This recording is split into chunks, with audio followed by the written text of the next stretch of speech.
Oh, what is going on, YouTubers? It's the Natural Born Driller. Welcome everyone to Being the Asylum. This will be episode 281. We haven't talk about it. What comes to the unfortunate passing of Brad Arnold, who is the lead singer and the founder of Three Doors Down. For those that don't know the news of it, I'm pretty sure you do, but in case some of you don't, he unfortunately passed away at the age of 47 of cancer, unfortunately. Some type of kidney cancer he had. Something that he addressed to the public beforehand and had a long battle of it, and unfortunately no longer with us. So um may he rest in peace, and with him being gone, his music will always uh, live down. Legacy of his music will continue on. One of the best bands of modern rock bands ever, and he'll be truly missed. Nothing but positive things about Brad Arnold, who who's done a lot for the community. Not bad thing to say about him. Always comes to a genuine guy. And if everyone remembers what comes to the WWE sides of things, some of his of this music's songs, A Few Doors Down, um was known for WWE for WrestleMania 19, I think it was.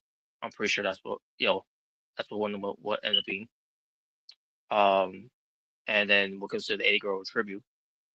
And I can't remember the other songs off the bat. What comes to Three Doors Down.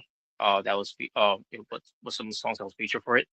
But um, yeah, for those that listened to Three Doors Down before, you could see a couple of songs that were contributes for some stuff that WWE used for. But yeah, so I'm about to bring in the panels. So they hear from them if they have anything to say about the unfortunate passing also of the lead singer of Three Doors Down of Bret Arnold.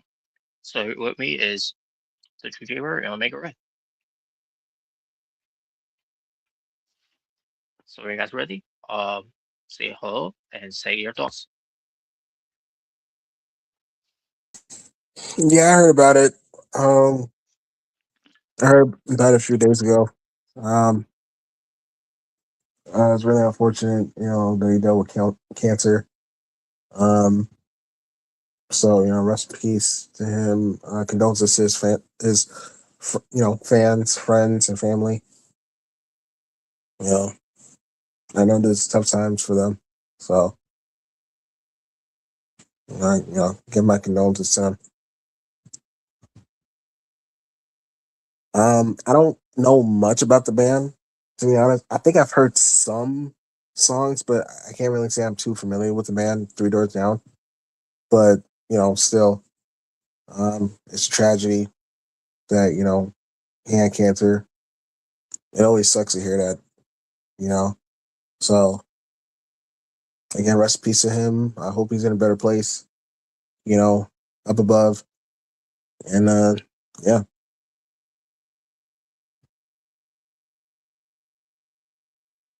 All right. And make my questions to myself. It was actually WrestleMania 21. Of one as one of the songs that Three Doors Down used. I thought it was WrestleMania 19, but it was actually WrestleMania 21, which is Behind Those Eyes. It was one of those songs that was part of a WrestleMania official theme songs. One of them. Yeah, I think I've heard that. I gotta listen to it again because I think I know what you're talking about.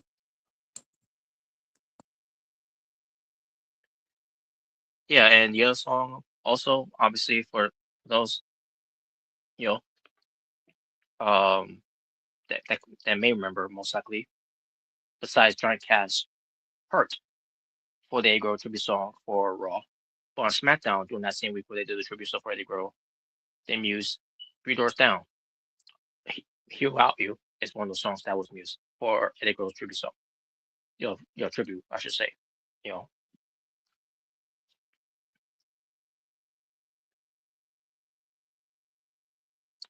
so yeah. Um, and I guess we'll hear from Omega whenever we can. You know, um, but yeah. So we'll see if Omega picked up on what we talked about here from the beginning of the show here, and we'll talk something talk about until he shows up. For, but Jaybird, I try when it comes to Omega because of what's going on with John Gargano. To at What do you least mean? to at least to at least for Omega to at least garner some sympathy about what they do with John Gargano after losing to that match against Axiom, because I'm pretty sure you see that that segment where John Gargano is laying on a crate, Mm-hmm. head down, looking sad and depressed because he lost the mask that was not even his to begin with from Axiom, and Kensler LeRae, is trying to please the case of you know that he's Yeah. devastated, he's sad and all that because that mask meant so much to him. That cause that mask he stole from him, it was not even his. It meant so much to him, that he doesn't have it anymore, and Robert, he just yeah. Robert, I think I had the same reaction you did, bro. When I saw that, I think I had the same like reaction. Like, what are they doing with Gargano? Like, what is this? Why is he getting the Well, press over a mask? Like, just like I'm laughing because like it's like really like this is what that's the best you got for Johnny Gargano. The rebel heart. The face, the heart and soul of NXT. That's the best you got. Like, like come on, bro. Like I was like, what am I? What is this? well, good thing you mentioned that too, because if you notice on that crate they had, Yeah, it's an NXT on there, and like, are they trying to rub it in our faces here because of the whole thing with Tommaso Ciampa as well? I thought it was like a sign that he might be going back to NXT. I don't know. But if you notice, it's obviously in yellow on yellow color tape of that's written NXT there. Yeah, Yeah, because I thought NXT is going to go back to being that NXT. Even if they do, it doesn't change the booking of that show overall. yeah, it is. But yeah, but I was watching all that, and like, um, oh yeah, here's Omega. And I was talking Omega about this last night, and like, at least regards some sympathy, whatever, for Gargano, but he wasn't budging. He still feels the same way about Gargano. I don't know. You weren't gonna. Yeah, like there was Oh, nothing. you're talking about same face? Yeah, I can care less. Of course, of course. As a Gargano fan, this hurts. It hurts. It's like just why? um, I was just watching it like I this is the best they got for Gargano, you know, and I mean, what is it, there great about him? I'm not look, it's obvious he's never gonna be the guy, but Yeah, I'm not Nope, saying it that. will. nope, never will be. You, They tried doing NXT and it failed. what are you talking about? No, it didn't. It didn't fail in Yeah, NXT. What do you mean? yeah, I did. What do you mean? What are you talking about? How did it fail? He became NXT Well, champion. Yeah, and it went nowhere. That's not his fault. They they shouldn't have Adam Cole beat him that early. They should have waited a little bit. But anyway, yeah, but I don't what do you mean? know. They could do worse than Gargano, which he is not. Yeah, like come on, bro. Like, I don't know, man. Like I But I'm said, looking at this. I'm like saying to myself here after seeing that, like Gargano, he he I won't be surprised if he's waiting to the days come when he doesn't renew, along with Cancer Ray. If this yeah, is the because best they could, if this is the best they got from him. yeah, like they literally have him crying over a mask that's not his. Like, I I think I think it's funny as fuck. of course you do, of course you do. Oh But man, this is the state of Johnny Gargano of his WWE career, crying, crying in the press over a mask. man, I think this is worse. This is somehow worse than him losing the NXT North American Championship to Leon Ruff. I think this is worse. This is 10 times worse. Because for one, at least Gargano got some redemption and he got his championship back. So, Yeah, Leon Ruff is a legend. oh my god. Well, speaking But of Leon Ruff, I'm pretty sure I heard about what happened with Leon Ruff's wife, who was a referee for yeah, WWE. Yeah, yeah, I heard, unfortunately. yeah, Yeah, that when I heard sucked. about yeah, when I heard about that news, I'm like, oh man. And then I started reading more to it, like, what the fuck? I'm like, I thought it was just her, what I read, at first I thought it was just her grandmother, and then also I see grandpa, then uncle and cousin, like, what the But, fuck? What happened? Like, and then I see like, oh man, that sucks. Basically a fire happened at the home. yeah, it must have been like, um, yeah, it must have been like the family home, and you know, the fire happened.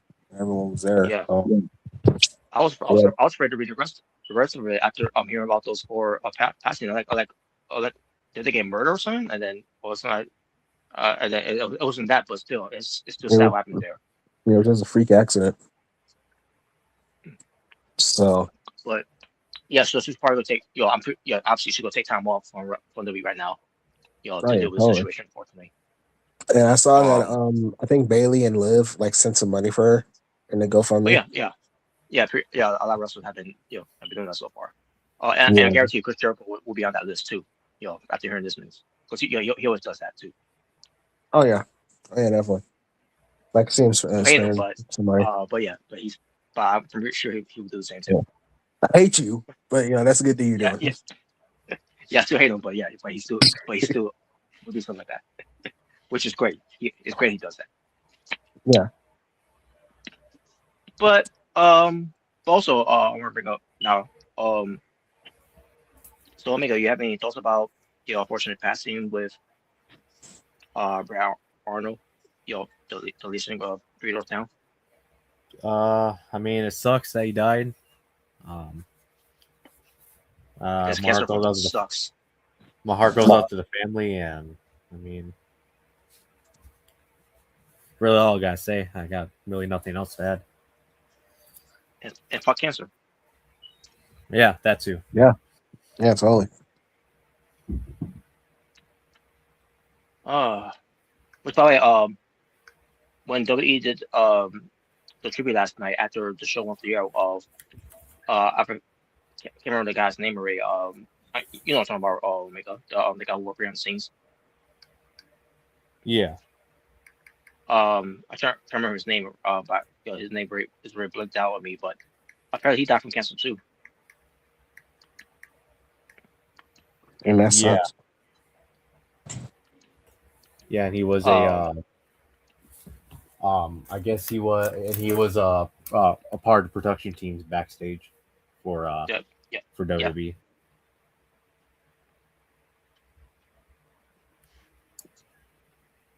So yeah, I mean, it sucks that unfortunately he passed away too.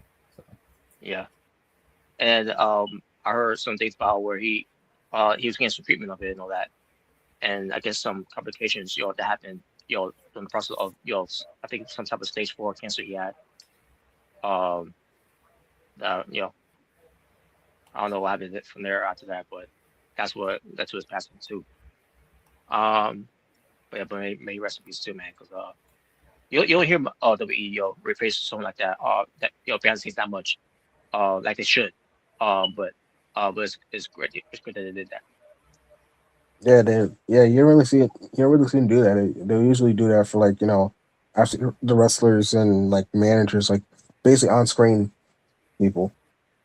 Yeah, But even agents will get that endorsement too. yeah, but yeah, that was really that was pretty cool that they showed him some respect. Acknowledging him. Hmm. So yeah, man.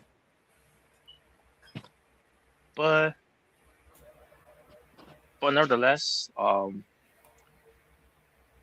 But when it comes to things on here, just to talk as well, I do want to bring one thing up before we get to some major things to talk about here, and it's not what I want to talk about for a while.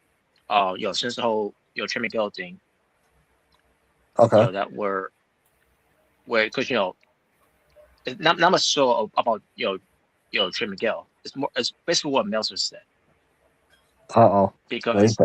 because he because the story all behind the whole thing is that the higher ups um of what comes to that AW works for what comes to Time Warner of the reason or getting rid of Trey Miguel because you know things that he said obviously, which we're not getting into that much of it, but the fact is he you know you had some reports out there that they'll say that it's because of the higher ups um that are, um that got basically led to Trey Miguel being made let go by AEW because of that past comments he said on Facebook, whatever.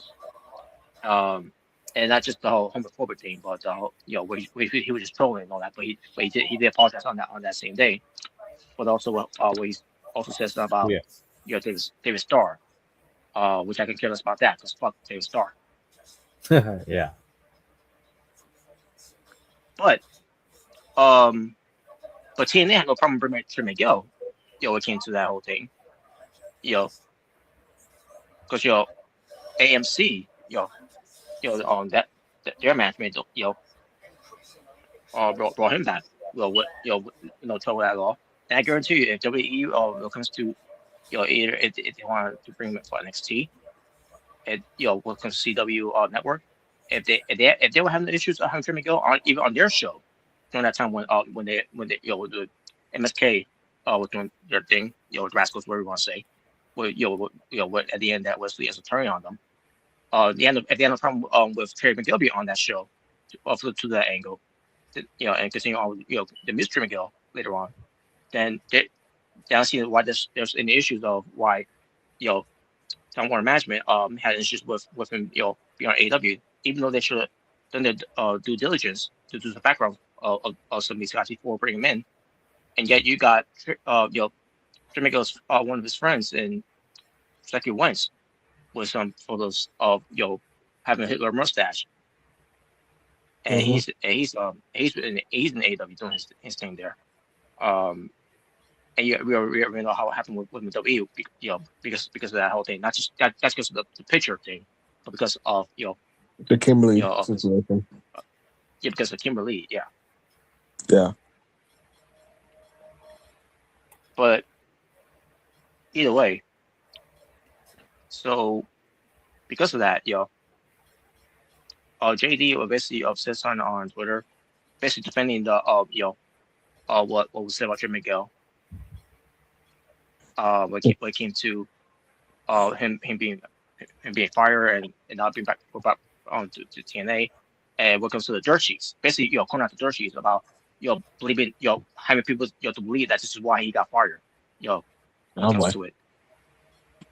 So JD was just saying that whatever the distress said about that with Jim Miguel being fired because of this or because of this reason is bullshit. But then Dave Meltzer, who who's always bringing up false report anyways, for things that sometimes that he'll get right, but most of them he gets wrong. So that's what basically said to actually it confirms it when it comes to what they were saying in Jersey about Trey Miguel about why he was being let go in the first place, by AEW. And then he goes to say, but you gotta have a brain to understand that type of stuff. No. Oh yeah, you're the last one to talk about what comes to someone have a brain to talk, to understand these type of stuff too.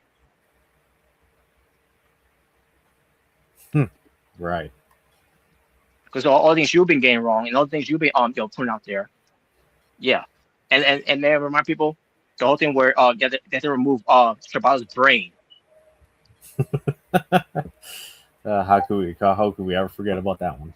Yeah, I'll never forget that.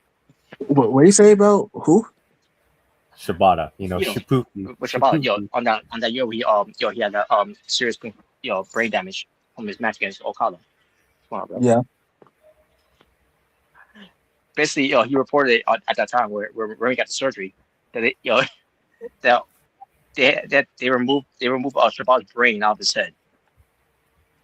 Wow. Which is obviously not true. So And and Shibata would be dead. He'll not be wrestling right now if that would be the case. Yeah. If they were to do that, like for him, like to to like cut his head open to like check his brain. Yeah, I don't think he'll ever wrestle again after that. he'll be dead. Yeah. He ain't Frankenstein. I'll say that much. He ain't Gunther. Wow. Wow. Oh, Well, wow. that's what Rem will say. Gunther's Yeah, that's what I'm Frankenstein. gonna say though. Because- oh man. But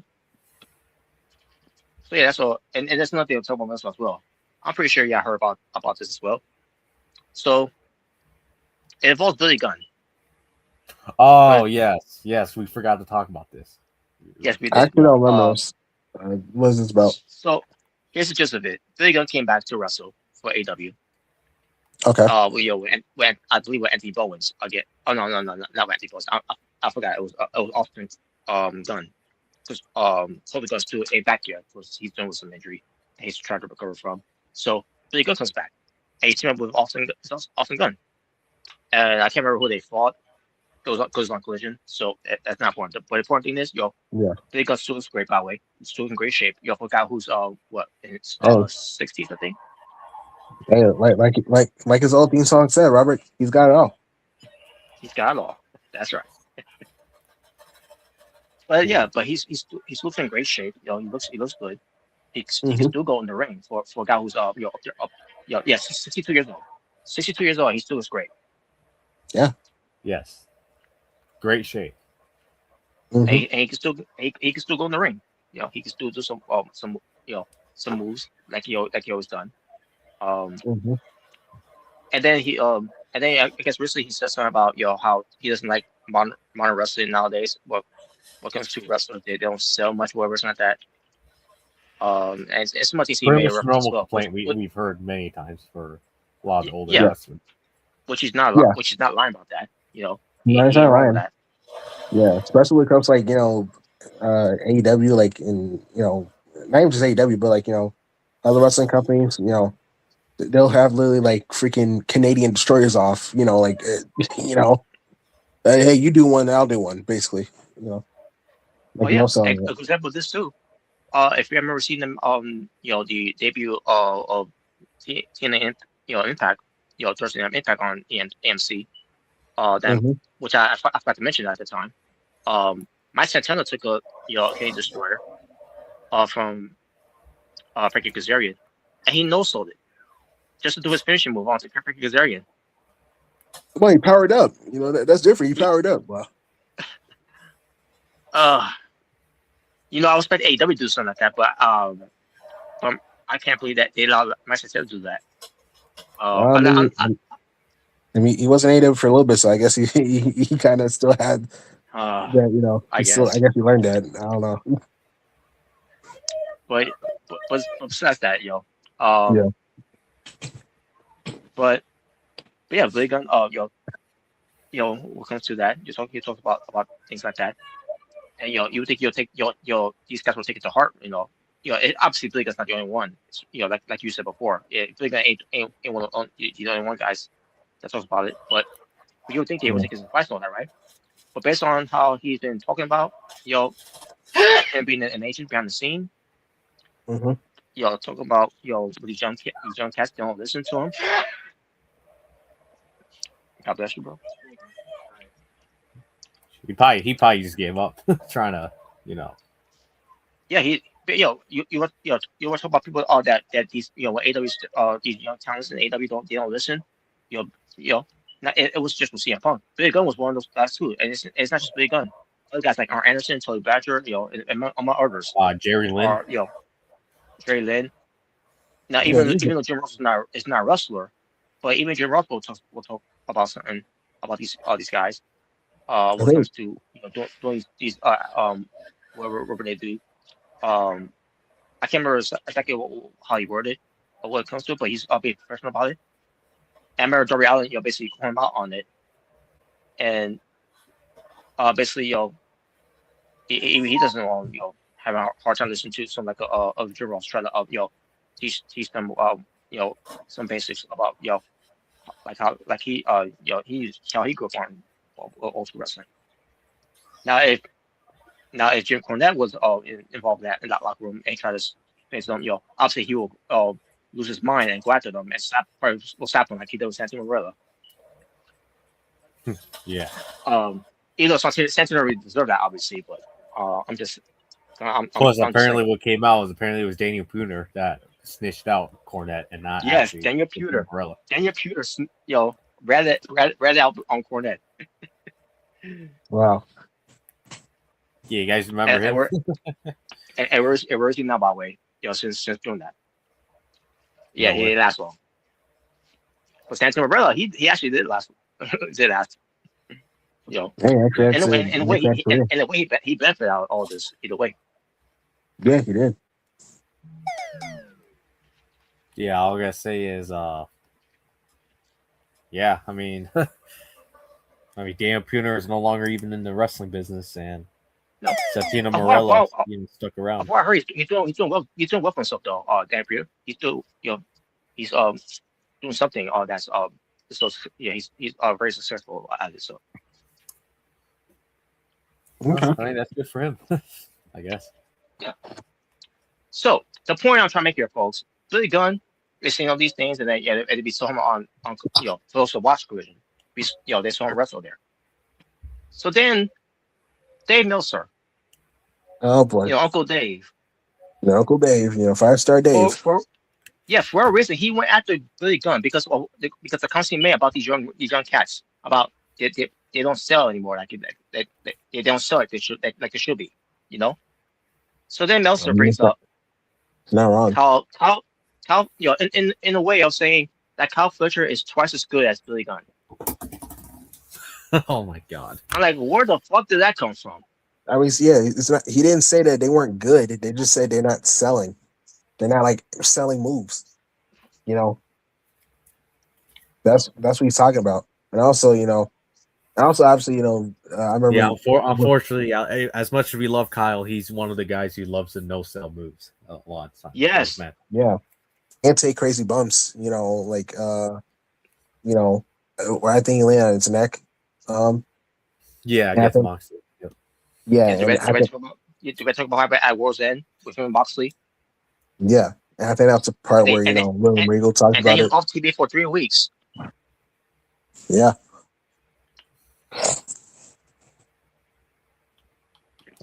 Probably because the protocol, because he might probably have a concussion after that. I'm pretty sure that's what happened with him. yeah, probably.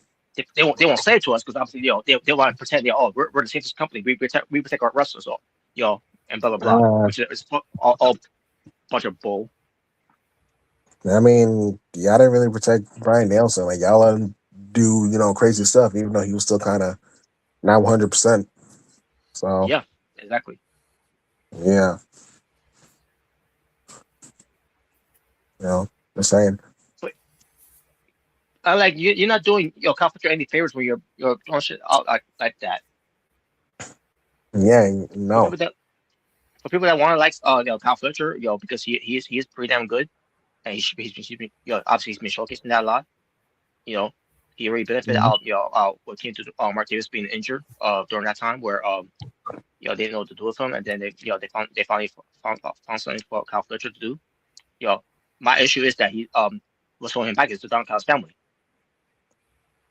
Yeah, I mean, besides him and Konosuke, basically being the top guys of that faction, that's basically what's saving them. Yeah. Yeah. And then you got Andrade, who's on board now, who's now third top guy there, because fuck Charles Alexander, right? Yeah, exactly. Well, come on, guys. You don't like his new ladies' man gimmick, you know?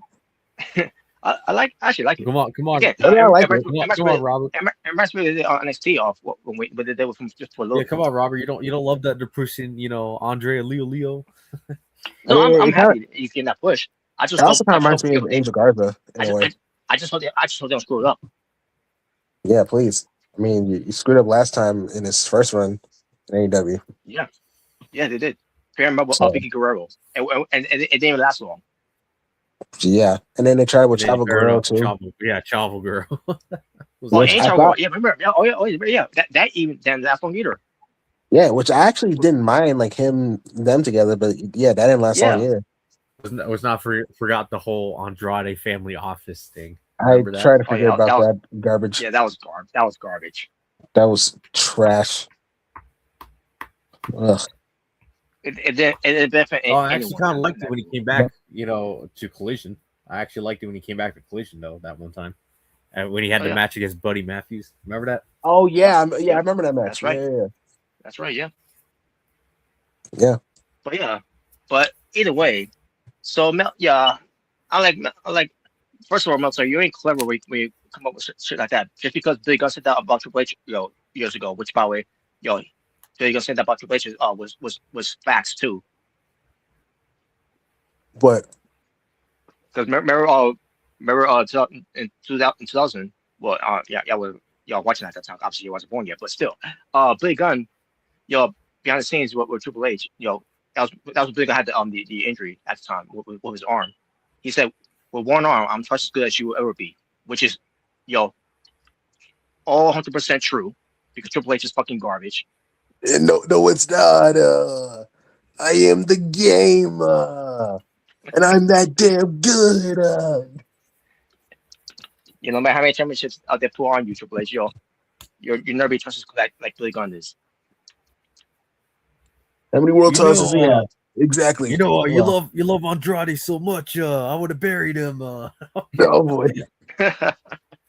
Well, he kind of did that when he did the Chip You and Dale love Kyle stuff. Fletcher so much. I would have buried his ass too. Yeah, just like I did his dad Randy. Wow. Like I just did his dad Randy. Wow.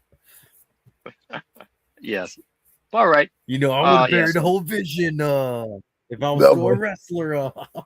Oh yeah, you would. I know you would. You would. Yeah, actually, he would, just like he did Legacy. Yep. And by the way, I'll get more to this later on. What comes to things I want to mention about, but I'll say it for later. I'm the best. Wow. Yeah, fuck Bret Hart. What? What the hell? What? Yes. Even though Bret went off the floor with him, but Bret's cry baby. Wow. All right. So, Super Bowl 60. Yeah, Super Bowl. Oh yay! And everything that's surrounding it too. One of the most boring Super Bowl I've ever seen in my entire life. Yeah, I didn't watch the rest, to be honest. I mean, I knew the Seahawks was going to win because, they were in the lead. The defense was just they're on another level. So yeah.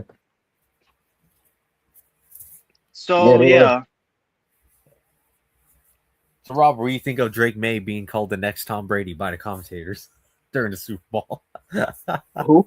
Yeah, because again, I didn't really catch that. The quarterback for the Patriots, Drake May.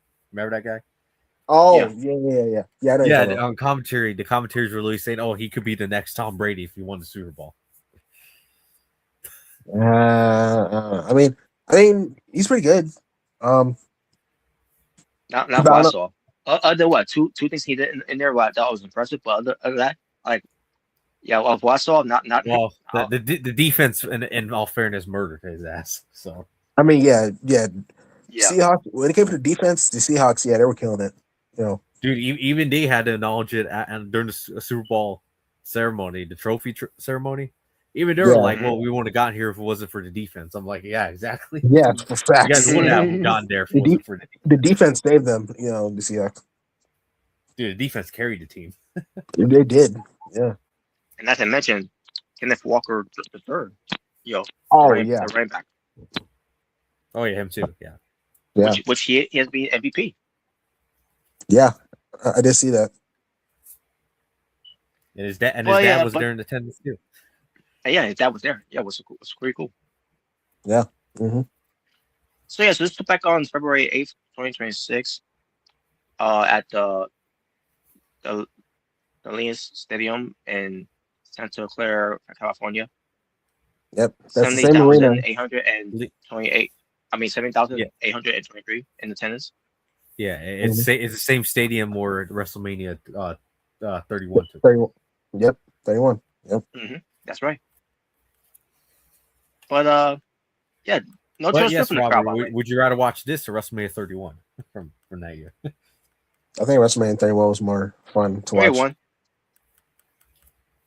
Even though Robert went crazy for John Cena, like, you're back. I'll never forget that. Actually, you know what was better? This or WrestleMania 41 night one? Oh god. I'll go with night 2. I'll go with night 2. Basically neither. even if it may have been stunk, but I'll go with night 2. But so it was Seahawks with 29 and and the Patriots with 13, and yeah, the Patriots suck on that night, which is I can care less because I don't care about the Patriots. Fuck them. Even with or without Tom Brady there, because obviously Tom Brady's no longer a full player. He's happily retired. He's retired now. Yeah, but during the first 3 quarters of the game, it was all Seahawks getting field goals. The game itself, the defense was on, but the offense on both sides fucking sucked. Yeah, it really did. It made to a boring game. I can see why both teams. I'm gonna say I can see why both teams made the Super Bowl. It wasn't because of the offense. Yeah, exactly. Yeah, it wasn't because of the offense at all. My God, man, yeah. I was like, really? How these teams ends the game to the Super Bowl after that performance, and then we get to the fourth quarter, and it's been way better than the first 3, and I'm like, so we had to wait until the end to get something like that. It reminds me of WrestleMania 41 night 1, where everything that we got from the beginning was terrible, so we got to the main event. Yeah, holy shit, man. You know, how ironic is that? Like, last year we had to finish your story with the Super Bowl, and then we had the freaking WrestleMania 41 of the Super Bowl right here. Like, how ironic. Yeah, exactly. Basically, the whole Super Bowl was John Cena and Cody Rhodes at WrestleMania, and then the fourth quarter was John Cena and Cody Rhodes at SummerSlam. That's basically what it was. Yeah, basically, yeah. My God, man.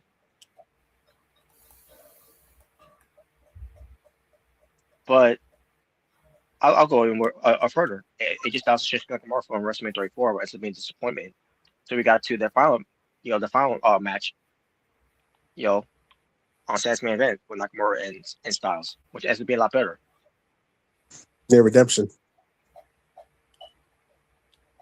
But in the end, it was the Seahawks getting the win, of the entire Super Bowl. To a Super Bowl that was lackluster. It was unexciting, uneventful, and when it comes to Super Bowls, this was by far one of the the worst Super Bowls I've ever seen. Mm-hmm. But surrounding it too, not even the commercials were fucking lackluster too.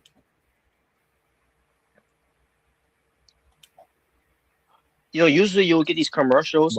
There'll be a home run or a touchdown, to say the least. There was not one I thought it was a touchdown. Oh, you didn't like the Ben Affleck one? I definitely like the Ben. I didn't definitely like the Ben Affleck one. Let's see if him the better. All I'm gonna say is, we just need a commercial of Ben Affleck, Jared Leto, and Triple H to make Robert stay. Yep, I'll tell you, bro. If you see that along with Chris Jericho, oh, his head will explode. Oh god. I thought Joker will show up, since he hasn't been showing up as of late. But I guess not either. Not even Fozzy. Here's a question, Robert: would you rather take those commercials or those WWE commercials from recently? Well, the WWE commercials ain't no better either. Yeah, you got the Jey Uso yeet with the cricket, or you got This is me, Oos. you got the But here's the thing what was it, the DoorDash WWE commercial. Surprised Super Bowl hasn't done anything with that whole thing. Because I remember they did something like that before, like Uber Eats or like a DoorDash. They still try something. They'll do something. They'll put some effort into it, but there's no effort at all with the commercials either. Well, I mean, besides some trailers, like the Scream 7 trailer, Besides that, I thought was interesting. Yeah, there wasn't really any trailers that got my attention.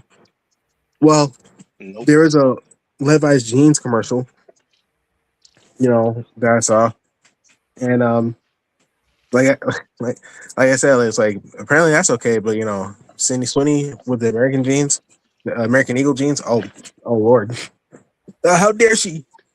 If you remember that whole situation with Sydney Sweeney. Yeah, apparently it was offensive for her to be attractive. Apparently. Yeah, apparently.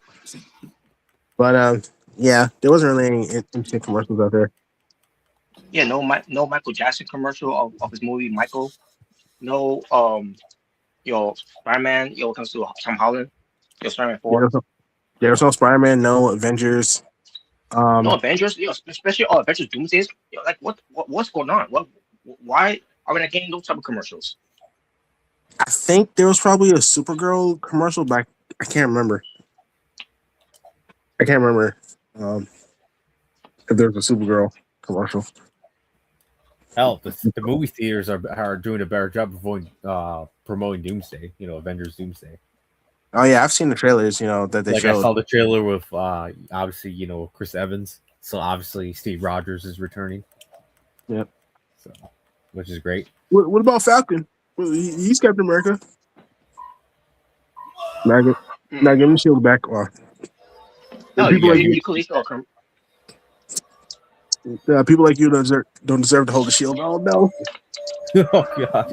Oh no! They could show a commercial what comes to Netflix, of upcoming shows that could be coming up this year. Yeah, there wasn't really much. And they couldn't do that. And you would think they would have done some a trailer of Stranger Things that's gonna be promoting on Netflix as well, called Stranger Things Tale of the Tale of 85, which the year next year 85, right? But we got none of that. We basically got none of that. What comes to it, you get nothing. Yeah, that's basically what they did. They basically just had John Cena out there say, "You get nothing." And then the turn up on top of it, even the halftime show wasn't anything eventful. Oh boy! And yes, I'm talking about Bad Bunny, who wants us to learn Spanish, in order to understand and to see the performance. Show up on halftime show. You know what's funny, bro? I saw reactions of people watching the halftime show, like Bad Bunny, and I see some comments saying, "Dude, I speak Spanish and I didn't understand what he was saying." Yeah, I see people actually say that. It's like, wow, holy shit, that's crazy. That's funny. It's like, oh my god. Even the people that can't speak Spanish didn't understand what he was saying. So wow. Well, that's something there. Yeah, that is. But so Bad Bunny, his performance, at least he didn't wear a dress. Because I always say things about he's gonna wear a dress. I'll give him that. Yeah, he didn't wear a dress, so Thank God. So what he wore was okay, and I thought the suit that he ended up wearing somewhere in the middle of it, like I thought it was a good suit, yeah, like wore. But the performance, I really couldn't understand the performance, and I understand the culture of what they were doing because obviously I'm Puerto Rican. I knew some of those culture what they were doing. Yeah. But I really couldn't tell you guys to what he was supposed to do for that whole performance. When it comes to showing some you know re, representation, whatever.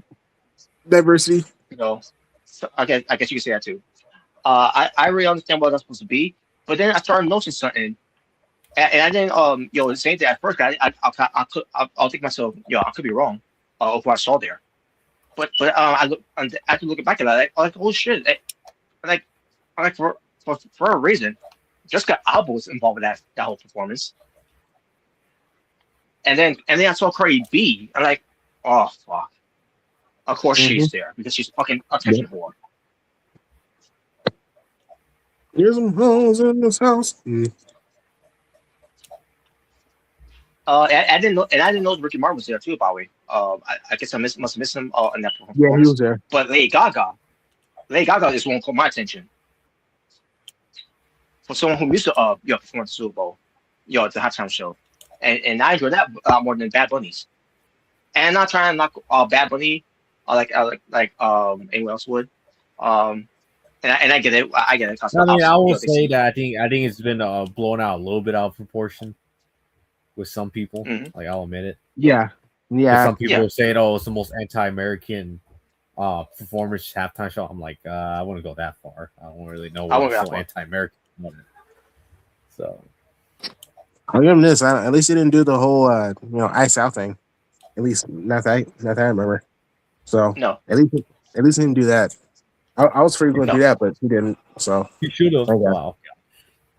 The only thing that I'll know of it is that some little kid are watching the Grammys of him winning the Grammys, and then by Bad Bunny giving the Grammy award to that kid. Now I don't know if that's supposed to be that he's going to be the future Puerto Rican star, or is that supposed to be Bad Bunny when he was a kid watching whatever? I don't know. I don't know. I couldn't. Well, I saw a lie going around on the internet that apparently people were saying, "Oh, that was the kid that got detained by ICE or something to do with ICE," or it was a kid up here that like apparently he was taken in by ICE. Not detained, but like basically he had to get looked after because obviously because his dad left him. Yeah, his dad left him to flee from the agents. But yeah, it's his dad. An immigrant.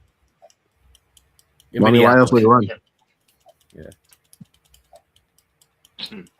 I mean, why else would he run? Yeah. But my take on it though, with the whole Grammy award that he won, which probably I think he won 3 Grammy awards. Congratulations, congratulations to Bad Bunny for that, and also congratulations to him for being part of the Super Bowl halftime show. Muscle sauce with him and all that. But me taking away from all that, seeing all that with Bad Bunny, by putting that out there for the Super Bowl halftime show with the Grammy involved. Good for him. That the Grammy allowed him to do 2 things. To be part of their show. Right, here we go. To be part of the halftime show. But again, this one I will never ever let go. And this is a good example of why I will never let it go. Bad Bunny gets to do those things. Gets to do two of those things to be part of those 2 events. But The Weeknd couldn't do that. I'll never forgive you.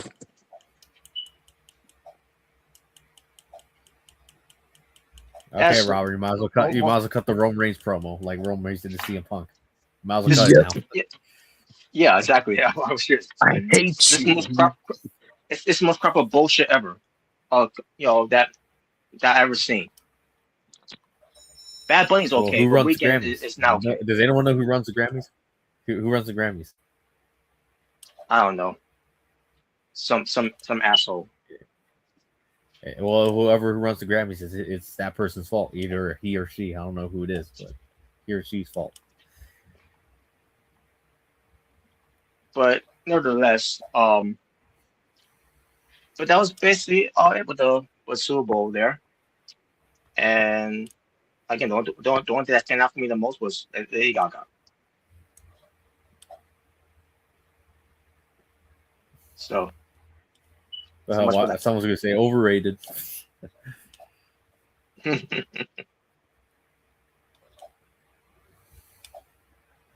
But there you go. Well, I mean, I'll say this: she's a better actor than The Weeknd when it comes to trying to be an actor. So, definitely, she is a very good actor. Shut the fuck up. Yeah, was not forget about that. Shut the fuck up. Oh my god. Maybe that's what he said to the Grammys, too as well. Shut the like fuck that. Yeah, maybe that's what he said. Shut the fuck up.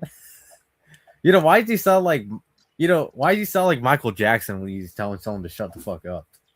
Like he's trying to do his best. I can't imagine Michael Jackson character. I mean, he asked questions before, but like that's exactly how he will sound like. Shut the F up.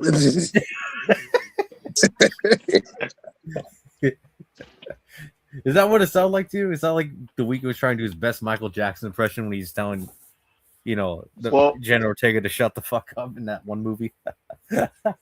well, if you see Michael Jackson, how he acts, it's 10 times better than Weeknd. Yeah, like you said, at least you can admit, The Weeknd's a great singer, but not a great actor, not even the slightest. Yeah, can't act worth a shit. Couldn't act his way out of a High School Musical. No offense, to be honest with you. Shut the fuck up. At least that was funny, though. I'll at least give it that. It was funny though. It was funny though. Yeah. Shut the fuck up. Oh my god. Well, yeah. So, the Super Bowl. That being said, yeah, but yeah, the Super Bowl, nobody cares. Yeah, no one cares. So, that being said, let's talk about AWF PWTF Royal Rumble 2026. Oh yes. And I'm pretty sure you're gonna be so excited to hear what I got to say about this show. It was way better than the WWE Royal Rumble itself. Yeah, hear that, Jaybird? You hear that? Why are you saying Jaybird? Like, why are you saying me? Because you love the show. I thought it was all right. I didn't think it was like the best, but like I thought it was all right. Oh man. But yeah. So that being said, let's talk about the show. Shall we? It took place in Phoenix, Arizona. Yes. The first match was the 30 Women's Royal Rumble. Mm-hmm. Number one entry was Tessa Dickens. Then number two entry, Scarlett Bordeaux. Yeah, Scarlett Bordeaux. Yeah, so the first two start off the Women's Rumble. The match started, and for a reason, Scarlett Bordeaux went to taunt in front of the crowds, which was a big mistake because Tessa Dickens was ready to go on the attack. She went for a drop kick, and then she started beating down on Scarlett. Scarlett ends up getting one move on to basically it was a counter in a way, but it didn't matter because once the next participant came in, which number 3 was Bianca Holmes, and Bianca Holmes didn't even get into the ring yet, and then Scarlett Bordeaux was already eliminated from the Rumble. I'm like, what the fuck? Robert couldn't believe it. He's like, "Are you kidding me?" I mean, I wasn't upset. I think she was gonna win. But I was like, what the hell? Like this was this was unexpected there. Yeah, kind of funny. I think her husband, Killer Cross, he was in Battle Riot, from MLW. So. Oh yeah. And he won it, by the way. Hell yeah. He won the match. Yeah. By the way, did you guys saw that about that? By the way, that Festus made his return. I saw. Yes, Yeah, I I did. saw. I thought I was like, yes, my childhood, yes. And then once Festus. and the fans were even chanting, "Ring the bell, ring the bell." They they know, they know. They So I'm know. pretty sure everyone still remembers Festus from way back then. Yeah, man. Biscuits Oh and yeah. gravy made me a man. Unfortunately, Oh Jesse man. wasn't there, obviously, for some Oh people. no. Wonder whatever happened to that guy. Probably happily retired. Oh, Um, he's that. That's what I think. He's retired from wrestling. But anyways, so Bianca Holmes and Tessa Dickens was in the match, and then the number 4 entry was Serena King. yes. Number 5 entry, Lisa Rodriguez. Mm-hmm. Number 6 entry, Sophia Adams, Robert's favorite. and she did much of nothing in the match, obviously, which is called for. Like I said, Robert's favorite.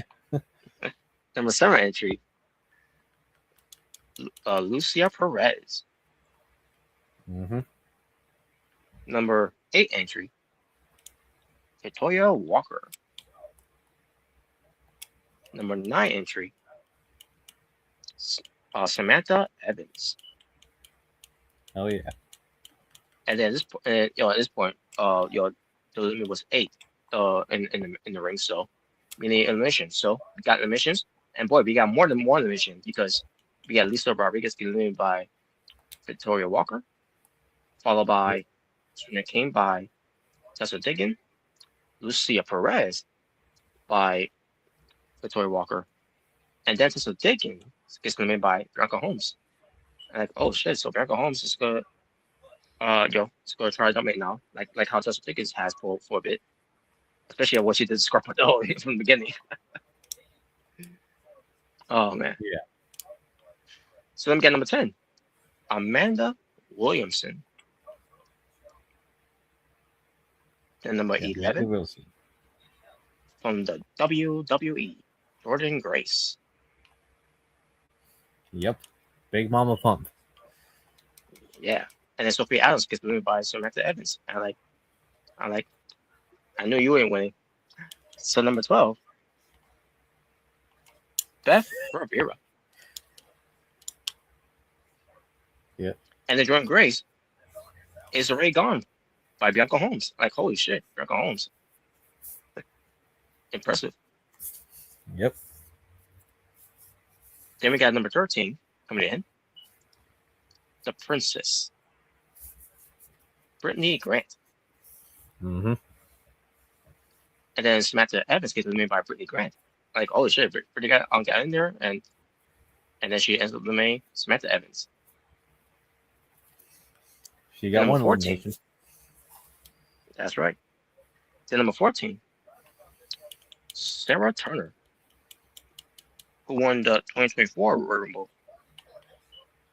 The first ever Women's Royal Rumble. That's right.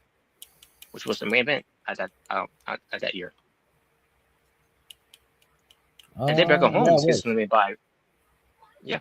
And then Actually, Becca that Holmes actually gets main eliminated event 2 years in a row. This is the first time the women actually kicked off the show. Believe it That's or right. not. Yeah. That's right. Then Becca Holmes gets eliminated by Brittany Grant. Like, holy shit! Now Becca Holmes is gone. Brittany Grant's going to try to dominate the Rumble now. Yep. So then number 15, Roxanne Perez from the WWE. Yep. Then we get number 16, the former Dakota Kai, Charlie. Charlie, and I don't know where she's at, but yes, Charlie. Yeah. Of what I'm hearing, she's gonna be wrestling soon. I don't know for promotion, or any fed that she's gonna be wrestling. Apparently, she's gonna wrestle Chris Statlander, from what I heard. Oh, that'd be a good match, to see. Yep. If the current if we know where AEW it happened. Women's World Champion, Chris Statlander. Hell yeah. And yeah, that I think that should be a match that we should also see on the AW program. If they will bring her in, Hopefully. but hopefully. But number 17, Victoria, a WWE legend who should be in the WWE Hall of Fame. WWE. Now we got to put Michelle McCool in first and Stephanie McMahon first. Oh man, but she is an ambassador for the company though. Especially and also got a lesser deal for them. Oh, okay. Actually didn't know that. Yeah. Well, I guess that explains why she's in the video game now, the Legend dude. Yep, that's right. Same thing with Ken Shamrock too, by the way. Being having the Legend deal too. Oh, you Ken Shamrock. Mm-hmm. But Beth Rivera at this point gets eliminated by Amanda Williamson. Roxanne Perez by Amanda Williamson. Then Victoria. I'm surprised Robert didn't complain. He's like, "Are you kidding me?" No, I didn't want. Yeah, I was expected to win. So, but Victoria also got eliminated. But Victoria also got eliminated by Brittany Grant. I'm like, holy shit, Brittany Grant is really is down in here after giving her the Bianca Holmes. So I was seeing the pattern here. Cecily Jenkins was dominating the Rumble until Bianca Holmes eliminated her. Bianca Holmes was dominating the Rumble for a bit until Brittany Grant eliminated her. And now Brittany Grant is showcasing here. I'm like, holy shit, that's what I'm talking about. Yep. So after that, number 18, Sakura comes in. And then Victoria Walker is eliminated by Brittany Grant. So 2 Victorias got eliminated by Brittany Grant. So basically the 2 birds for 1 stone. She's victorious. Yes. Samantha. Sarah Turner, let's say, got eliminated by Sakura. Mm-hmm. So then we got number 19 from NXT, the NXT Women's Champion, JC Jane. Robert's favorite. Yes. Then number 20, Kristen King. Yep. Number 21 from the WWE Women's United States Champion, Julia. Yeah. Yeah, I bet she had a better performance for you in this Rumble than the actual one. You would think that, but we'll get to it momentarily because all by her was number 22, who's the also from WWE, the WWE Women's Intercontinental Champion, Becky Lynch. Whoa, yeah. Oh, I forgot. I ain't heard theme song anymore. The man has come around. Yeah. Yes.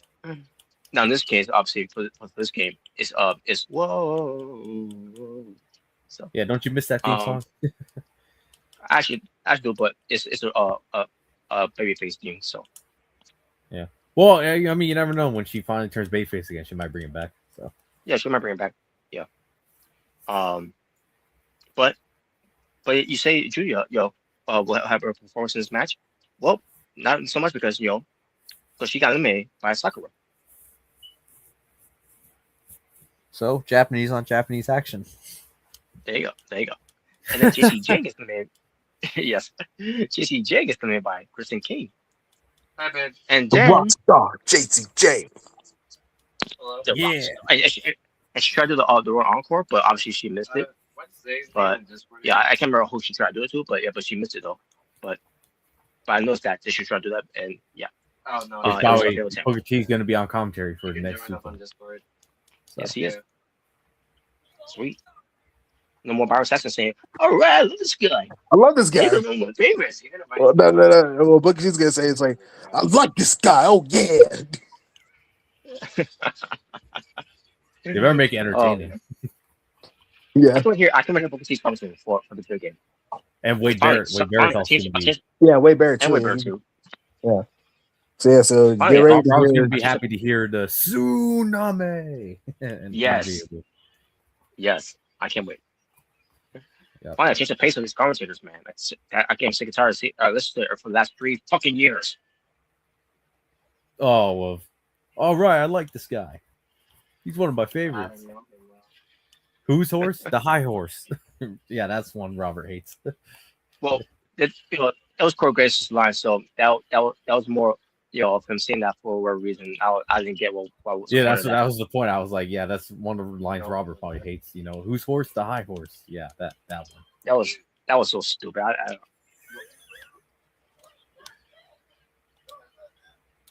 But anyways, but then Grant, she got made by Sakura. Like, what the hell?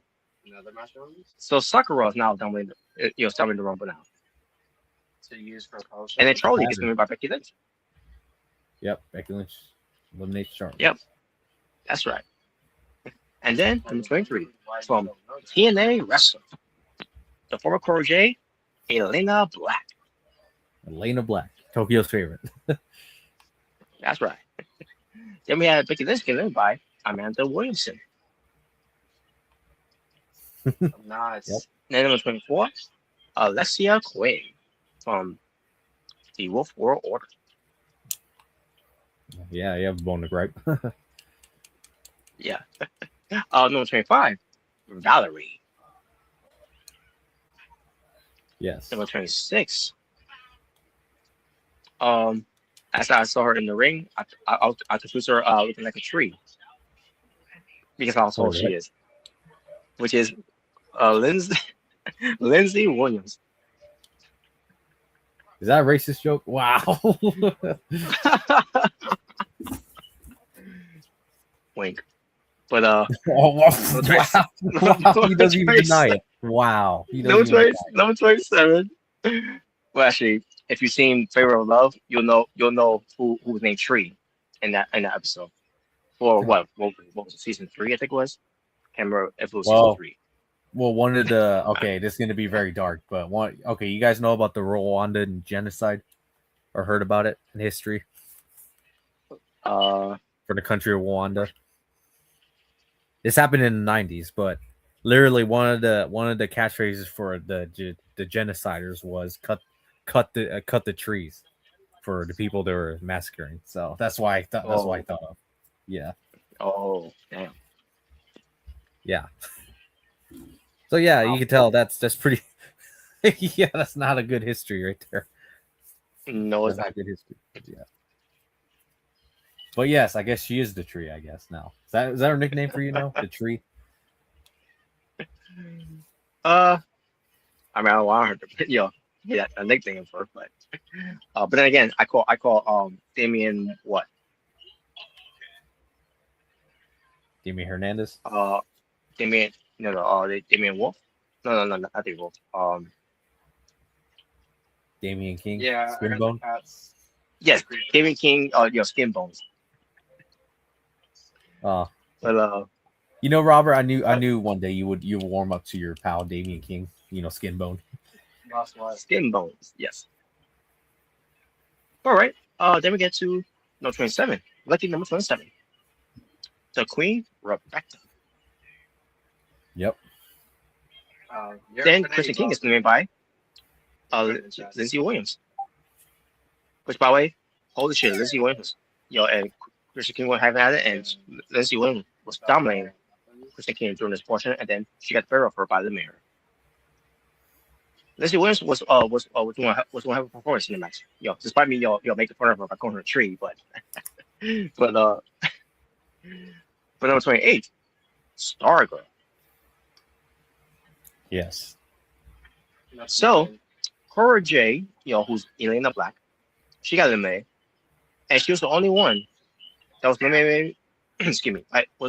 For now, was eliminated by 2 participants in the Rumble, because Elena Black was part of the wrestling, part of the knockout division. She wants to be protected of if she was going to win, she wants to be protected in this match. So she played a little politics here. Oh god! And had 2 women's eliminated at the same time. Who was it? We can't make the wrestling look weak. They're doing themselves no favors. By the productions and everything. Oh, I didn't agree to anything.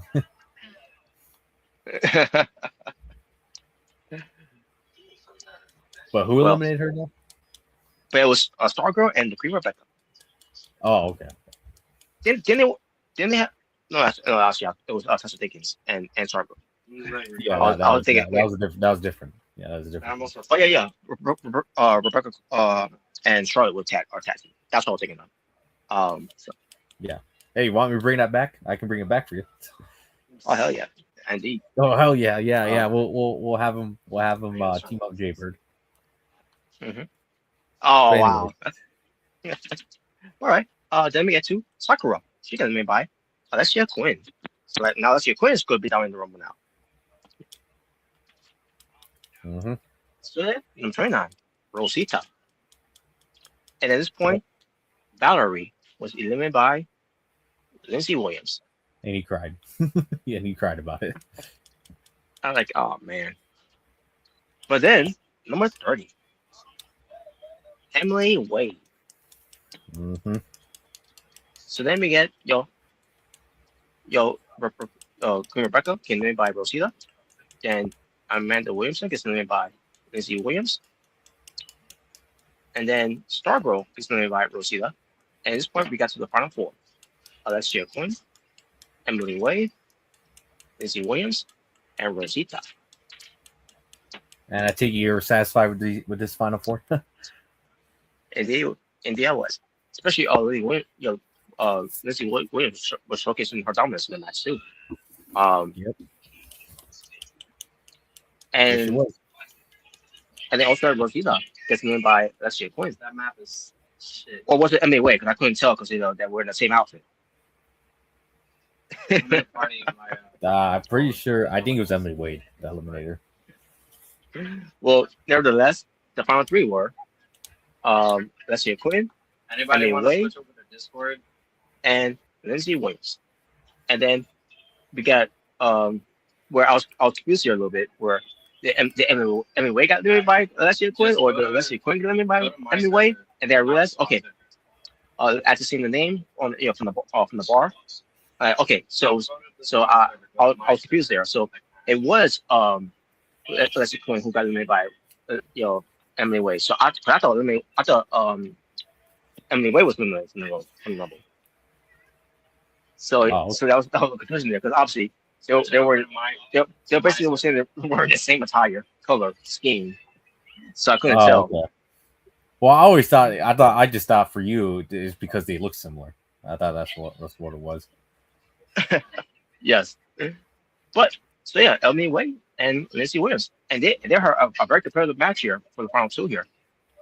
And I was thinking to myself, okay, so Lindsay Williams, she's probably win this thing again. She's gonna be dominant, because Emily Wade, she doesn't really have any luck of winning type of matches either way. Yeah, boy, switch over to my server.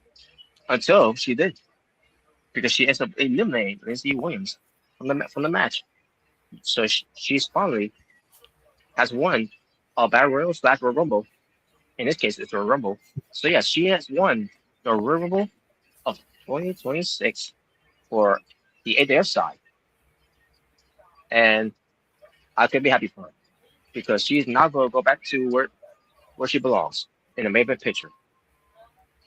Yep, and I would like to announce for the first time ever for Asylum Night 1, and for the first time ever, I think in pay-per-view history, now thinking about it, because I don't think this has ever happened in pay-per-views, but the women, the Emily Wade, and whoever championship picks, they will main event Asylum Night 1. So, what's your thoughts on that, Robert? The women will main event Asylum Night 1 this year. Wow, that's a big pressure to put on all those two women who because Emily Wade and whoever it will be that she chooses. Yep. She hasn't made her decision yet, but as far as the other winner, he has made his decision, and I'll reveal, once you get through with that Rumble match. All right, we'll see what happens with that one. All right. So the next match for the AWF World Championship, the winner of the Bray Wyatt Legacy Tournament from the AWF League side, AA Omega. Yes. Went up against the AWF World Champion, the Demonator. Mm-hmm. A rematch, by the way, from last year's assignment. That main event of the show from last year. That may have been the show. Yeah, see, y'all wanted to play something. Yep. So this match was a David versus Goliath clash out of these two. So you absolutely loved it. And boy, was it ever. And it was. So from the start of this match, by the way, the Demon there already got you on the corner and put you on top of the corner to deliver a superplex on you. I'm like, what the fuck? Already we got superplex in the match here? And like, I can't remember the last time we seen superplex in the game. It's been a while. It's been a while. But nevertheless, yes, that happened.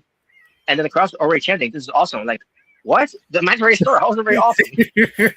Just started. It's already awesome. It Damn. was one of those matches, bro. They were super excited.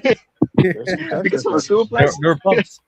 They were pumped, Robert. How dare you disrespect our fans like that? They were pumped. I mean, yeah, it's great. Yeah, so superplex in the match. Yeah, it was great to see a superplex in the match, but like, it just started. Like, Jesus. but nevertheless, so then this is what I'll talk about here. That made me laugh here. So, AA Omega has been constantly doing drop kicks, and I counted, by the way. And he kept spamming drop kicks. Trying to figure out how to take out the Demon there with these drop kicks and all right. Mm-hmm. To the point where finally he did one final drop kick, which has nothing to do with him being on the ground. It has nothing to do with him doing the King's rope style that Graham Lee has done. And that's a drop kick off the second rope. And that was enough to finally take down the big tree of the Demon. Timber. Yep. Yeah. It took 10 drop kicks from AA Omega. I thought it was funny. What, the Demon Air won't go down? Yes, and this was a good example of David versus Goliath working here. Of him not going down until finally it happened. Basically the way I describe it, after those 9 failed attempts of the drop kicks, the final shot is like what David did, doing a swing shot to Goliath that took him down finally. Yeah. So the match continues on. Demon there with a choke slam, and at one point, AA Omega bled in the match. He was bleeding.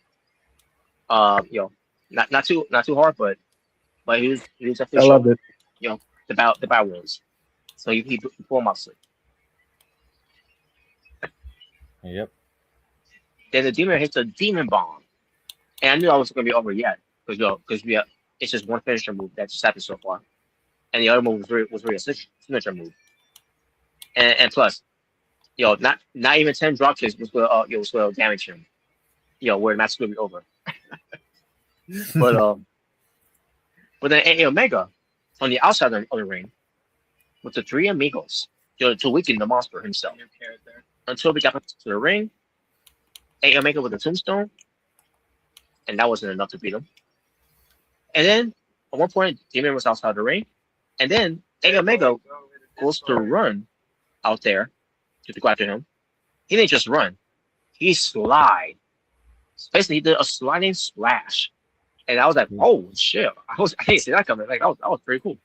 Well, I never done that before, and it worked. Holy shit! And basically, you know who that reminded you of? Rey Mysterio. Rey Mysterio Jr. Yeah, that's right. So, back in the ring, AA Omega once again goes for another tombstone, and and that's how he won the match. The second tombstone was the one that did the job. So you're a winner, and new AWF World Champion 2 times. AA Omega. Oh, right. Wow. Who's the one who lost Nate Matthews? Exactly. Wow. Well, more will happen later on. What gets to happen with Hunter Wheeler. which we'll get to. Which I think Robert enjoyed. To be fair, I don't think anyone was complaining about that. I know Robert definitely wasn't complaining about that result of that match. I was not complaining at all. and my promo too. Don't forget what I said about something, referring to something happening soon. Oh yeah, you did. Yep. So, AWF Omega is the new champion.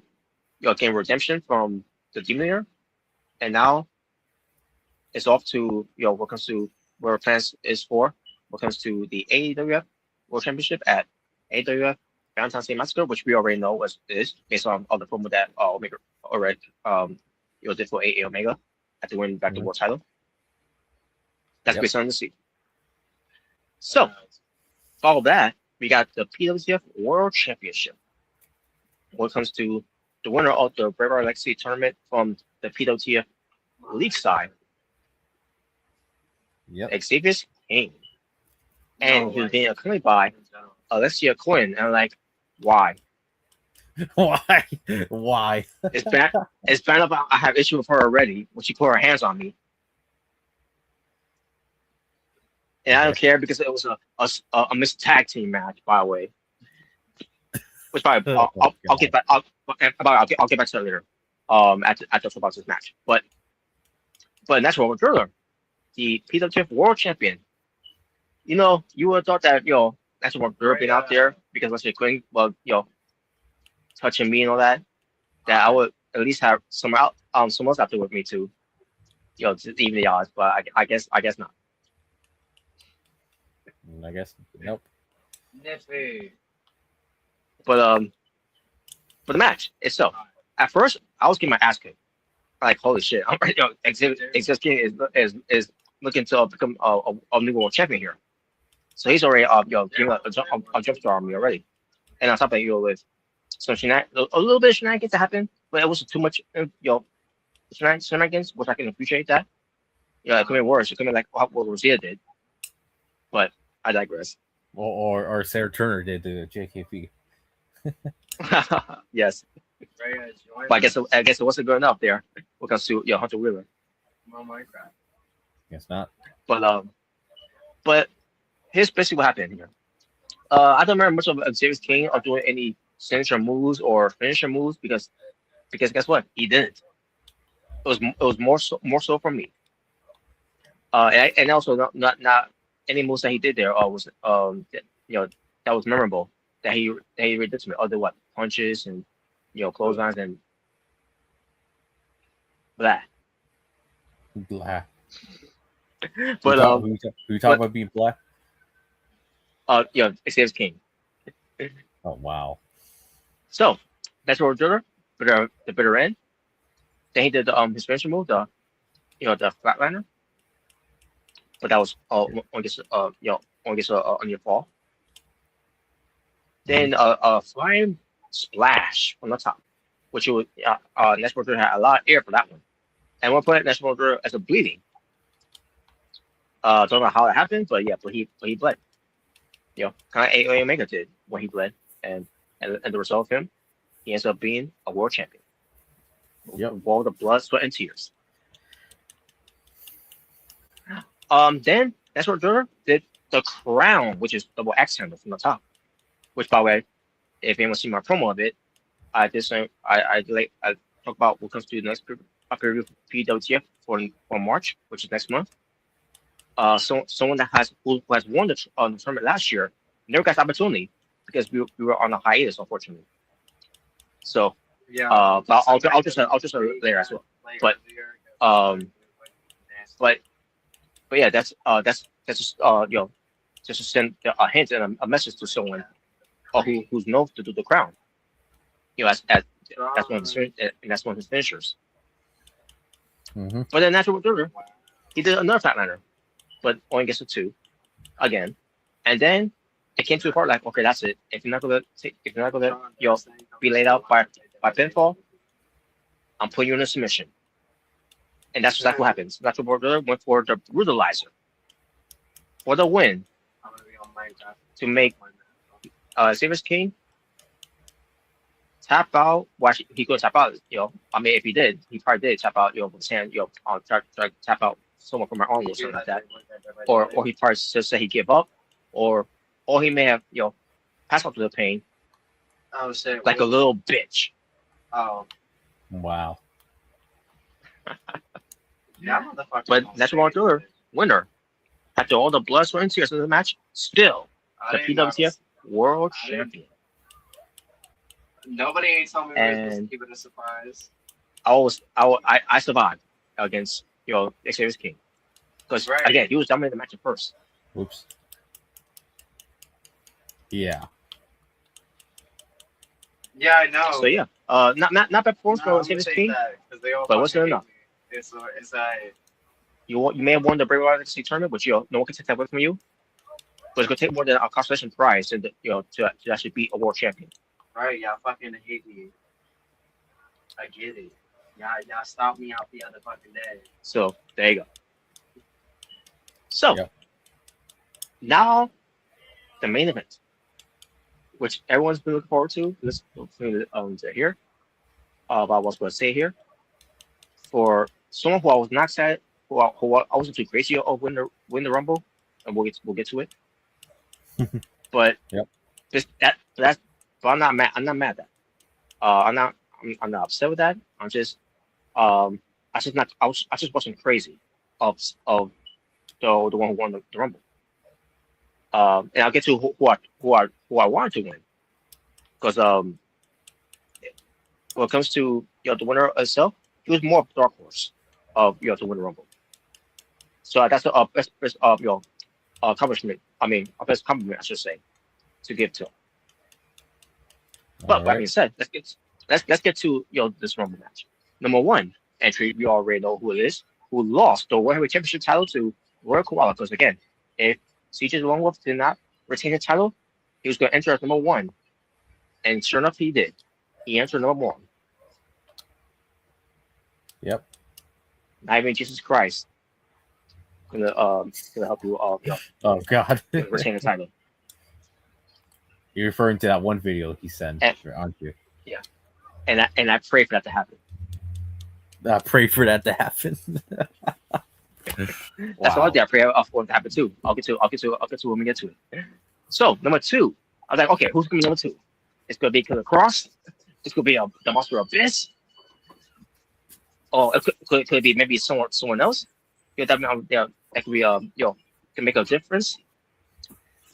Number two was the wonderful Go on, your favorite. Yep, your favorite. Okay, what the hell? What are you doing? Well, let's see how this lasts with him in there. I was hoping he'll be eliminated. You gotta go to boy. So much for that. So much for that, because we'll get to what happened with that whole thing. Yep. I was on my phone. So number two was Dawn for O. Basically CJ Longwolf and Dawn for O of the Fortune 4 shooters. Number three, Mike Evans. I'm gonna be tearing some of these four, trees down. they're returning from an injury, which was minor, but at least he's not an 8 to 9 months injury. So yep, we're lucky to that one, especially when it comes to John Lawley. But it was Anthony Adams, because he says so. Yes. Then we got number 5, Angelo Winters. Yep. Then we had number 6, Wyatt Carter. And I got to pause here because Wyatt Carter at one point he attacked Mike Evans from behind, and Mike Evans now he no sold it, but he turned around and Wyatt Carter was backing up like, hey, I was just kidding. I was kidding. With his hands up like he was afraid. So apparently it was a break, bro. Yes. So apparently the anchor had broken up for a while, and we didn't know that was the case until we get to the Rumble. Yep. I don't know what happened there. So it makes me wonder what's going on with Hannah Evans. Oh, you see. Okay. All right. So that happened, and Mike Evans was kicking Wyatt Carter's ass. Oh, look at the size difference in the two. The trash old. The trash. Oh, well, Wow. Robert would agree with that. I think he would actually agree with that. Oh man, coming tonight there from Tokyo. Shout out to The Tokyo. trash. Oh, The trash old. All right. Number or the 7 wonderful was trash. Or you could say the the wonderful wonderful, trash. the wonderful trash. But number 7, Tyler Wilson. Then number 8, the real main event, Angel Martinez. And I bet you have a bunch of praise for him for his performance in this match. Oh yes, he did one hell of a job there too. Yep. So at this point, it was eight wrestlers in the ring was the limit, and then Anthony Adams had to come back from injury, for a good maybe Oh, I think I remember this now. for what, like maybe a month or two of being away. Can't remember, Yeah. but yeah, that's my favorite. Yeah, it was. Coming back from injury, and like this is gonna be a start of him bouncing back after an injury, and he gets eliminated by Oh, here comes the downfall. I like well burial number 1 there, Burial number 1. but then Burial number it gets 1. better. But then it gets better because Wyatt Carter gets eliminated. Like, no, why? I want him to actually last. I think he was going to win, but I was expecting him to usually last longer. But no, he got eliminated. But it was by Mike Evans. Like, whoa. Well, were you happy at least it wasn't the wonderful? Well, at least I'm happy with that. But then number 9, Xavier King. Like, oh shit, Xavier King. He's looking for a second chance here. Yep. So yeah, he answers number 9. Then number 10, the PWF United States champion, Austin Wright. Yep.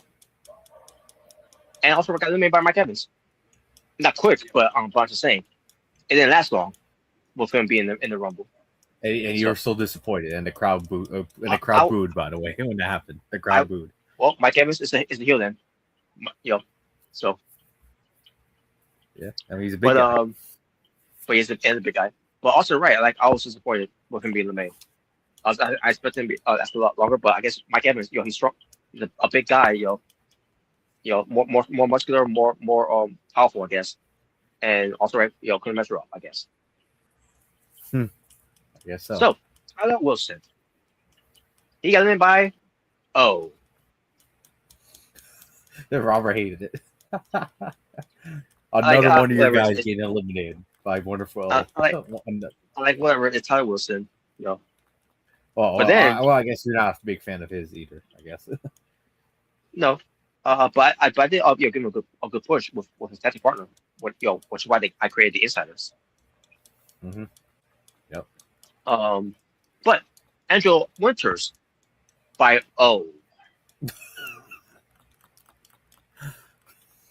Yeah, I think Robert was losing his mind. I think he was losing his mind. It's bad that these guys. It's bad that these guys are not getting a fair shake. I mean, minus Ty Wilson, because at least he's won championships. But that's still ain't any better with him being eliminated by So then, number 11, Malcolm Danielson. Yeah, and his tag partner was already gone by the. And his point partner was already gone. And then Mike Evans, he got eliminated by Xavier King. There boy. Yep. And then number 12. It's strange. Oh yeah, I know where this is going. We'll get to him. We'll get to him. And then Malcolm Danielson, eliminated by Angel Martinez. See, there you And go. then, that was a good elimination for you. That's what I'm happy about. And then number 13, Nick Carter. Yep. Number 14, El Hijo del Muerte. Yes. And then Strange got eliminated by O. And I think Robert Fisher lost his mind after he saw And that. and this is where I lost my mind. Like, you motherfucker. Oh my god. He just keeps burying talent after talent after talent after fucking talent. So, It was pissing me off. So you think not even JKP buried as much talent as Wonderful O has at this point? Wonderful O is on his burial, On a burial path. On a burial. No way. I'm surprised he didn't do it with someone else in there. Well, I'll get to who. But number 15, Nick comes out. Yep. And Now then, we got both of the tag partners in there. Number 16 then, AJ Anderson. And then AJ Anderson got eliminated by Angel Martinez. I'm like, well, at least it wasn't O. Yeah. But speaking of O, the wonderful O got eliminated by Xavier King, and that was popping like crazy. Oh shit. You're like, yes. I felt like how Roman Reigns got eliminated by Triple H from the Rumble. I felt like I even felt like how who else? Oh yeah, Brock Lesnar getting eliminated by McIntyre from the Rumble as well. That's the pop. That's part I was basically what's going with when it comes to the wonderful O, because finally get him the fuck out. And by the way, at the same time, El Hijo del Norte also got eliminated at the same time. And then he got eliminated by Fab Nick. And then not too long after that, funny enough, another Nick eliminated another person. So yeah, which it was. Yeah, because at this point, CJ the Longo was holding on to dear life, and then as Nick Carter was trying to eliminate him, and that's where Girl backstage was praying and praying and praying. Oh god. Oh god. It happened. He couldn't hold on anymore, and he fell. And that's what Jordan prayed that would happen. Wow. So yes, he made it halfway, but not halfway doesn't mean shit. Halfway doesn't mean shit. Not even Jesus Christ could save you or win the Rumble. Damn. So then, number 17, Starboy comes in. Mm-hmm. And then Nick Carter gets eliminated by Fab Nick. He eliminated his own tag partner.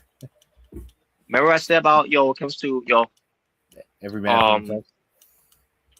Not just well, besides that, because that they're gonna be I'm gonna do some of these too. This was a good example here because I think it's time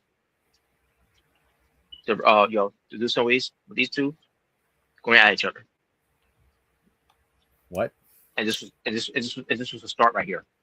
When it comes to that. So you might see a potential feud going on between the Knicks. Okay. So number 18, Tiger Lee. Tiger Lee. Yeah. Then number 19, Arthur Bates. Yeah. Yep. Up and comer. Hell yeah. Number 20, Mr. Huge. Man, huge, impact in here. No points at it. Fat Nick. Good. Yeah. Oh yeah, yes. But Fat Nick, he gets eliminated by Xavier King. Yeah, Xavier King really wants to win this, and he's showing why he should have won. Oh, really? So you actually want him to win? No, I'm just saying. I'm just saying that he was showing why he wanted to win. Oh, okay. He's also a dark horse because again, I read ranked him so. Mm-hmm. But number 21, Jordan Williams. Now, besides Angel Martinez, Jordan Williams would have been a candidate to win. Okay. Yeah, so Angel Martinez, Jordan Williams is one of those guys that want that should win. Then number 22, Jose Rodriguez, and he was showcasing a lot here too. Well, at least you didn't have the wonderful O in there anymore. So yeah. So then Starboy got eliminated by not only by Mr. Huge, but by Jordan Williams. Yep. Then number 23, JKP. And he pointed at everyone like John Cena did in 2013. I'm going to bury you. I'm going to bury you. I'm going to bury you. Wow. The GOAT. JKP. And JKP, yes, and JKP was one of my picks to win too. Oh wow! Look at that. Look at that. So.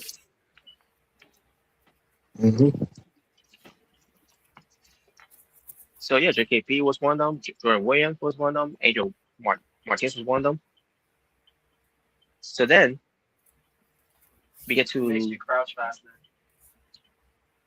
okay. Auto base get eliminated by Jordan Williams, and then Xavier's King got eliminated by Angel Martinez. Like holy shit, that's it. At that point, like okay, Angel Martinez, he's got to make it to the end. Unfortunately, he didn't, but he could have made it to the end. Yep. But we'll get to where it happened. What? Then number 24, the winner of the first Royal Rumble for the men's, Robin Garcia. Yep. Now obviously he was one of those guys that I did not want to win. Because first off, he and Roy Corrales going to have their match at WrestleMania, and that'll be the blow off of their feud. Thank God. Wow. So, then number 25, he is the Negron of personality, CN Punk. Well, I got a potential feud for him for Asylumania. Or heading into this year's Asylumania. I think it would be very interesting once you hear it out. So you guys are Stranger Things. All right, and he was one of my picks one too. He's the one that basically has done almost a lot in this company, but win the Rumble. He's one of the founding fathers, I guess you could say. That's right. Then Tiger Lee gets named by Mr. Huge. Then there goes Tiger Lee. Tiger Lee is gone. So then number 26. By the way, more of him later, by the way. I got to say what happened to him. Okay. And no, not in the Rumble. Was I know what you're talking about. Yeah. But number 26, Damian Wolf. Yep. You're probably like, okay, I'm wondering when he was going to come in. Yeah, I was wondering too. I said finally he did. And then Robin Garcia got named by JKP. And then Jordan Williams. Robin Garcia got buried. Yes. It's the first time that happened with Robin Garcia. But then Jordan Williams gets named by Jose Rodriguez. I'm like, well, so much for one of my picks. Yep. I guess so. To be fair, No 27. The World Heavyweight Champion, Roy Kawada. Yes. I bet you love it. And then, yes, I did. And then, something happened here. The tag team champions of AWF, Jose Rodriguez, and followed by Angel Martinez, which one of my picks also didn't win, got eliminated by Roy Kawada. And did you love it? Wow. You can't make this shit up. I actually love that shit. Oh man. At least when it comes to Roy Kawada, who was in the match, who beat the World Heavyweight Champion to be the world champion, he actually made guys in the match. Oh wow. Number 28, Foxy Knuckles. Yep. Number 29, Damian Hernandez. I bet you're happy to see him. Hell yeah. At that performance that he and Troy Wiz had too, by the way. Good night. So yeah, so the two picks, my two picks have already been gone from the win the Rumble. But yeah, I actually have other picks in here. But we'll get to what happened with them as well. Which, by the way, it's gonna be one of them as well. You can add number 3 here. That's one of my 3 picks. JKP got eliminated by Mr. Huge, and I was disappointed. Wow, really? I thought it was I great. was. Oh wow.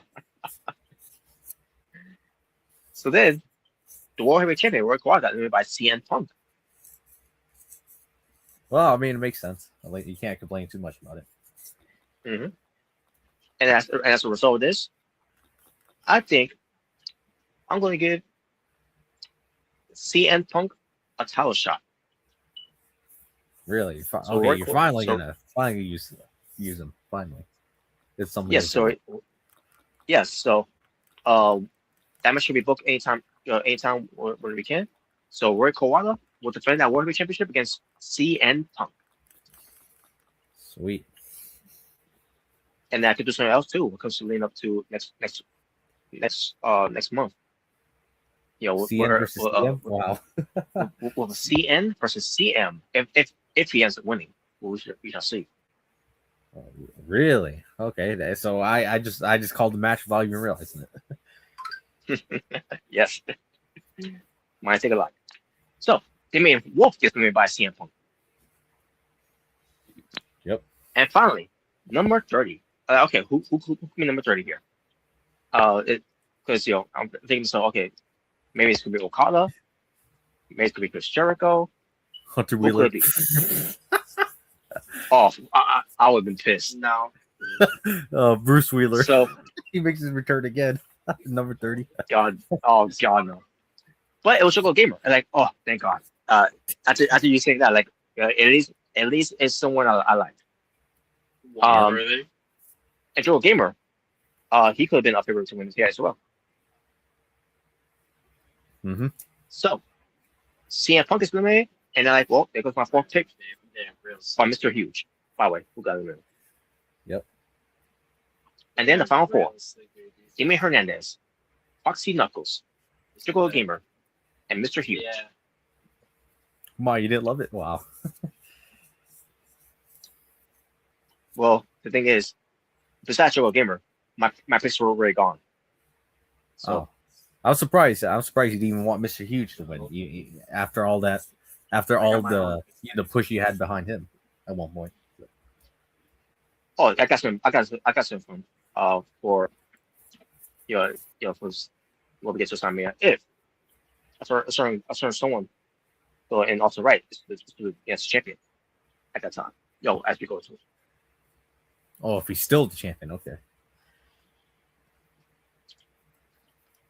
But the final, so after that final 4, Jimmy Hernandez, being a small guy, as being gone by Mr. Huge.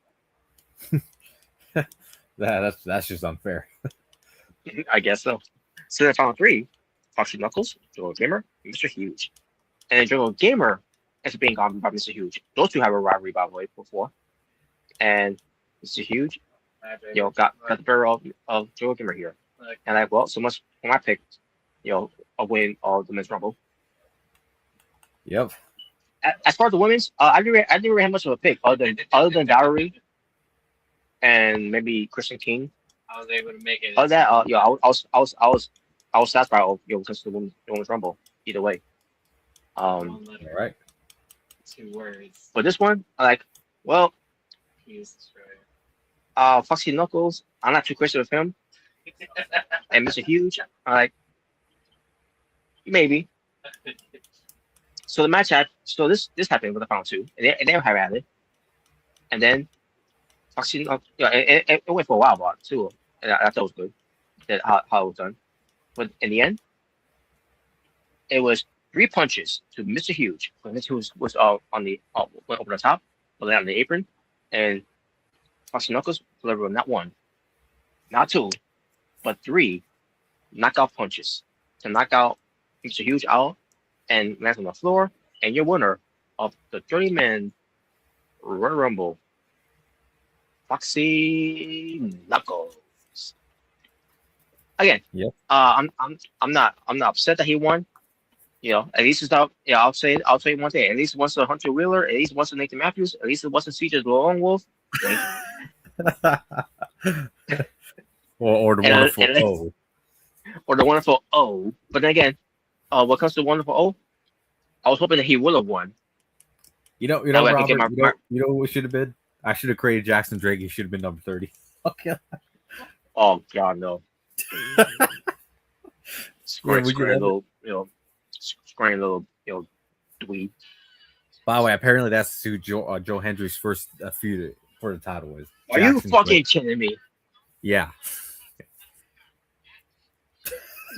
Oh my God. Yeah, that's it. NXT's officially a joke. After seeing that, I was like, "Yep, it's officially a joke." That's a joke. What happened? Apparently, Joe Hendry's first feud for the title is going to be Jackson Drake. Oh yeah, I saw that. I saw the segment. They had a match. Yeah, they had a match, and yeah, thank God Joe Hendry retained, but still. Yeah. God damn it. You know what, guys? You know what that's like? That's like having Drew McIntyre win the WWE title in his first feud with that title is like Vikingo. It's like, oh Lord. But the fans were burying Vanny Project, they were saying swipe left, freaking shut the hell up. Like, they were just burying them. It was funny. Yeah, they're each talking either way, but still. But yeah. But I wasn't too crazy of Fox Knuckles winning. But hey, I guess this is the way in the way of maybe this time he's ready, because obviously last year against JKP he had an uneventful performance in that match. You mean the match where JKP buried him? Well, however foreseeable when it comes to that, but based on what I saw there, yeah, Fox Knuckles did really show me why he belonged in that spot. But maybe this time around, he'll after winning the Rumble, maybe he could change that. But we shall see. It depends on who he chooses. Which we'll get to that right now. Okay, he has made his choice of who's facing that Asylumania. Sweet. And what he said, the choice is in. He wants to go back and face the natural born thriller for the PWTF World Championship. Okay. At Asylumania. So that means this year's Elimination Chamber match, the winner of that Elimination Chamber match will face obviously the AWF champion, which is me, at Asylumania.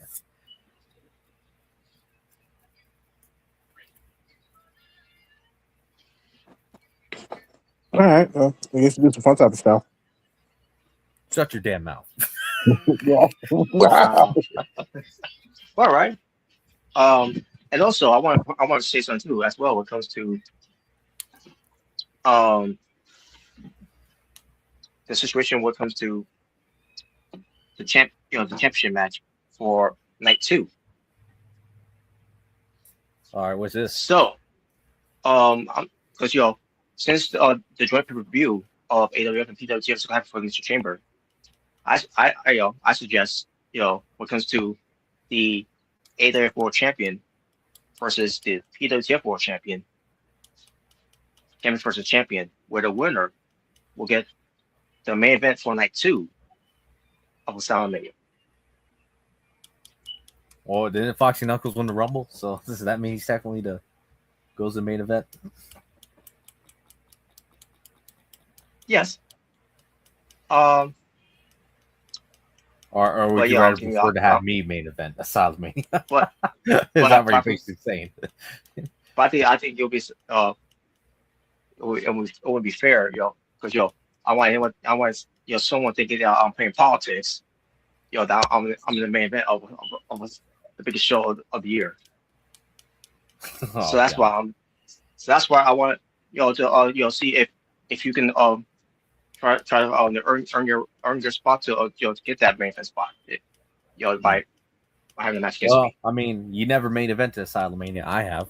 JKP has. So you're the only one who's here has never main evented Asylumania. So you do That's realize right. that, right, Robert? Oh, and I also realized too, the wonderful O has as Yeah. well. Yeah, he's main And with- evented. CM Punk is main evented. And also And also now you can add Emily Wade and whoever the championship faces at Asylumania. We'll obviously main event night one. So. Mhm. Which Well, you're shocked to hear that. You're like, oh shit, the women's gonna main event Asylumania night one. But yeah, that's right. Yeah, and we'll see how that turns out too.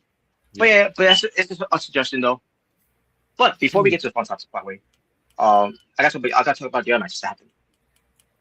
One of them involves you, JKP. I don't know if you watched it. That's right. That's right. One of them doesn't involve JKP. Yeah, and for once, I don't think Robert was complaining about you burying anyone. For once. Which it was JKP versus Hunter Wheeler with Sarah Turner. Yep. And you should have heard. Okay. You should have heard the nicknames I gave her for that promo. Did you hear my promo at all? No, I didn't see it. What'd you say about him? The wannabe OnlyFans model. There you go. That's why. No, yes, wow. Yes. And I think Robert loved that line. Robert did not expect me to say that. And that promo. I was not expecting that at all. I heard that, like, what the? The wannabe OnlyFans model.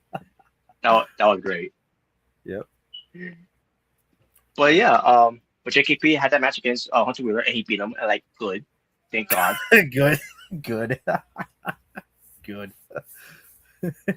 I was worried there because the next match we beat JKP, and I thought that was bullshit. How that happened because of the shenanigans.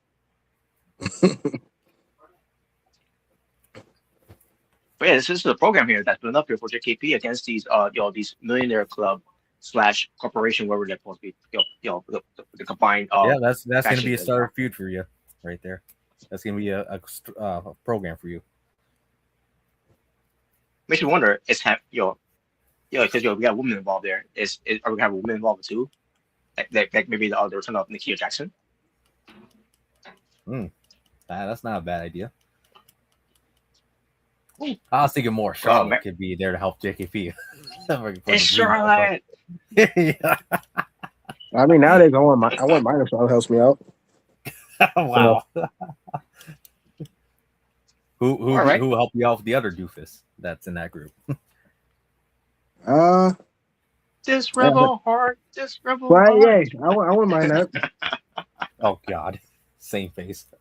Yeah, but it's gotta be like old school rebel heart Gargano, not this depressed over a mask Gargano. Yes, not that guy. But I did suggestion to someone on that on to Omega Red or comes to who could help you. But you're not gonna like it. But more or less, you're gonna have to make amends. It's time to make amends now. Because he also have issues with them too. Yep, and it's not me. Don't worry. Before you have a heart attack, it ain't me. It's another enemy of yours, a well-known enemy of yours. Another one. Jordan? What was that? Jordan? Yes. Yeah. Well, I mean, you guys both hate the same rich kid millionaires, fucking nepo baby guys. You guys hate both of them, so I guess. Yeah. Yeah, even though I'm trying to end my career, but Wow. Oh man, that was gruesome by the way, that spot. Which spot? Oh man. The Asylumania. Asylumania too. I remember now. That was one of the gruesome spots there. That was on the hardest part of the ring power too. Like seriously, I could have broken his neck. Yep. But anyways, but the other match that happened was Jordan Williams versus Jim Parker. Yep. And the match was always pretty good. At first, Jordan Williams was kicking Jim Parker's ass for a bit. and Jim Parker is coming back, and they start having a back and forth on one another. Jim Parker ends up getting the upper hand. You know, I was waiting for him to do the the tsunami, which I call the Jim Ronimo, but never did it. Jim Rob. But yeah, either way, very And competitive match. he had his wise man there too. That's right. And they make a difference there because Star Wars won. Yep. Yeah. Then we have the Fatal 4-Way elimination match for the women's to be number contender. This is just for St. Valentine's Day Massacre, by the way. Mm-hmm. So now, do they got that struck me here? When it comes to it, I realized one of them is Victoria Walker, and like, wait a minute, ain't she supposed to be for PWTF? oh, maybe And I give her like, a shot. I think maybe I'm like Amanda Williamson when the a better choice, but Wow. but either way, it was Sophia Adams, Robert's favorite. and like, really. Oh, really? Really? But then we have Benny Grant in the match as well, and Lucia Perez. And the match was all right, you know. Robert, Yeah, Robert's gonna say what Jim Cornette says: too much furniture. and too much furniture, yes. And I'll get to one that irritated me when we get to that part of it. Oh, because- I know the table. which it was, but I'll get to why when I get to it. So, Okay. Sophia Adams, she eliminated Brittany Grant from the match. Then Piss you off. it was, yeah, it did. But then we had Sophia Adams getting eliminated, which I'm pretty sure it was from Victoria Walker, if I'm not mistaken. So then, either it was her or I'm pretty sure it was her. Because I remember, I think I remember her in her finisher, and I'm pretty sure that's what ended the match. I mean that's what ended her from the match. I should say. So then, either way, it was Lucia Perez and Victoria Walker in the match, and then we get to a part where Victoria Walker was down. Well, I can't remember what it was. I remember it was some finishing move that Lucia Perez did to her, whatever. I don't remember, but she went to go for a table in the ring, and I'm like, okay, she's gonna use the table. Instead, she just picks up the table.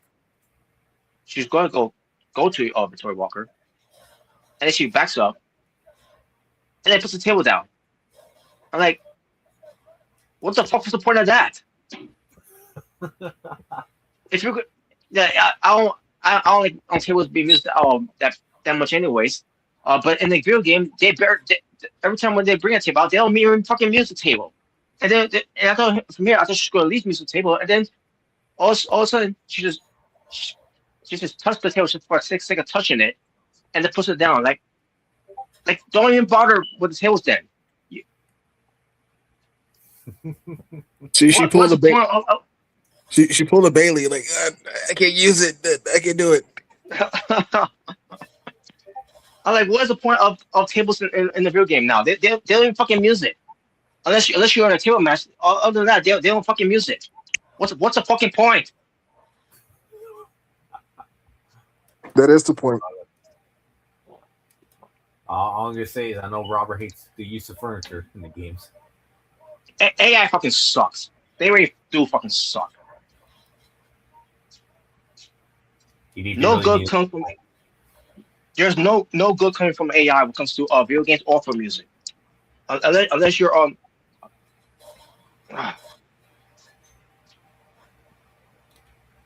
and then obviously when it comes to Triple A, I should say, Oh yeah, yeah, I've forgotten about that one. Yeah, I don't care if you see a tail spot either way, But when it comes to the video game, I don't mind seeing that because it's a video game. My issue is is seeing it on on TV because they do it all the time. AEW is a good example of that. They do it all the fucking time. Do what? Tables, even when it's not needed. And you want the WWE crowds to be chanting, "We want tables" in regular matches like CM Punk versus AJ Styles, for fucking reason they start chanting, "We want tables." And I can't remember the recent one they did. I don't know if it was on SmackDown or whatever. When it was a regular match and they're chanting, "We want tables." No, that's AEW. AEW does that shit when they have these type of regular matches. Doesn't matter if it's for championship or not. They'll do a table spot even when the crowd are not chanting for "We want tables." Yeah, AW does do that a lot. Well, Robert Tony Khan ain't booking our shows, so. And other people are like, "Oh wait, what's he getting upset about here for?" I don't know why I'm getting upset over a stupid fucking video game that doesn't know how to use a fucking table. But when it comes to wrestling on TV, they use tables. So you hate it when you bring it out and then they just don't even use it. That's basically what you're saying. The point is, I hate when they bring it out. Yes, I hate when they bring it out. Only for not use it. Like, what's the fucking point? I don't know. Maybe that was the point. It does a way to you just disable tables in wrestling games like that. I would choose tables to be something like that because clearly they won't use it. They'll use microphones, they use candlesticks, they use steel chairs and whatever have you. But a table, no. They'll take it out only for it to showcase it, and that's it. They'll drop it off and not do anything with it. We can't even get a flaming table. Come on! You don't want to see this beautiful table? Unless it has a Slim Jim on it, then maybe. Which I'm pretty sure that's what we're gonna do next. Maybe. But anyways, so moving on from that, folks. If Victoria Walker won, by the way. So now, from PWTF, she gets a shot on the AWF championship, which with a former technical partner, by the way. Which, by the way, I can't wait to see how that match is going to turn out now. They're still technically a group, I guess. Yeah. Which come with X. So I gotta see how this turns out because I've been paying attention when it comes to Elisa Divine after winning her matches, where she celebrates by snatching the belt away from the referee. So I'm still wondering where they going. What's going on with this? Where are we going here with Elena Black? With Elisa Divine to say. I was going to say Elena Black. Oh, Elena Black. Yeah, Elisa Divine. I wonder where they're going with Elisa Black here. Elisa Divine. See, now I'm getting confused here. I'm confusing myself here now because I'm still upset with the whole table spot. But anyways, but Elisa Divine will face Victoria Walker for the AWF Women's World Championship at Fantastic Massacre, and I can't wait to see how that ends up happening. When it comes to the result of it. Mm-hmm. So then, the final match that I saw was for the AWF Intercontinental Championship, which is open challenge, and it was Tiger Lee. So the match itself was good, but the finish, I wonder what the hell happened there with the finish. It was no glitch, I'll say that much. Based on how I saw it, because I watched back about maybe 3 times, I'm like, that was no glitch. Something happened there to Tiger Lee that cost him. And no, it wasn't. And no, Paul Heyman didn't do anything. For someone who was managing Tiger Lee, he didn't do anything. He didn't touch the ropes. He didn't reach out for anything.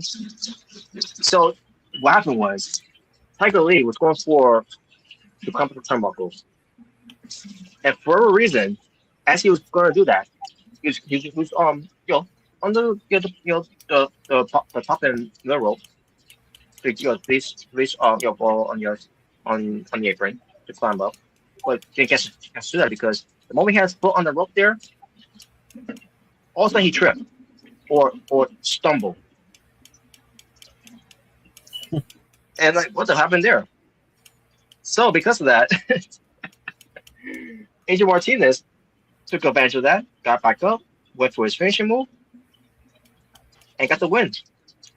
So yes, you're a winner, and still you're an Intercontinental champion after all the series of open challenges he's been doing, which he's been successful at because he's still has been winning. Yeah, so Angel Martinez wins. Yeah, so so there you go. What a match that was. It was a very good match. I bet that remind you of the Finn Balor, the Finn Balor thing. Finn Balor, yes. Do you remember when God saved Roman? Remember that whole thing? Which Finn Balor mentioned that by the way on Raw. So that Yeah, that he we wish did. we would forget about Yeah. because how stupid it was when they did that. And that was when they said Roman Reigns was on God mode because of that. Yeah, because God helped Roman Reigns.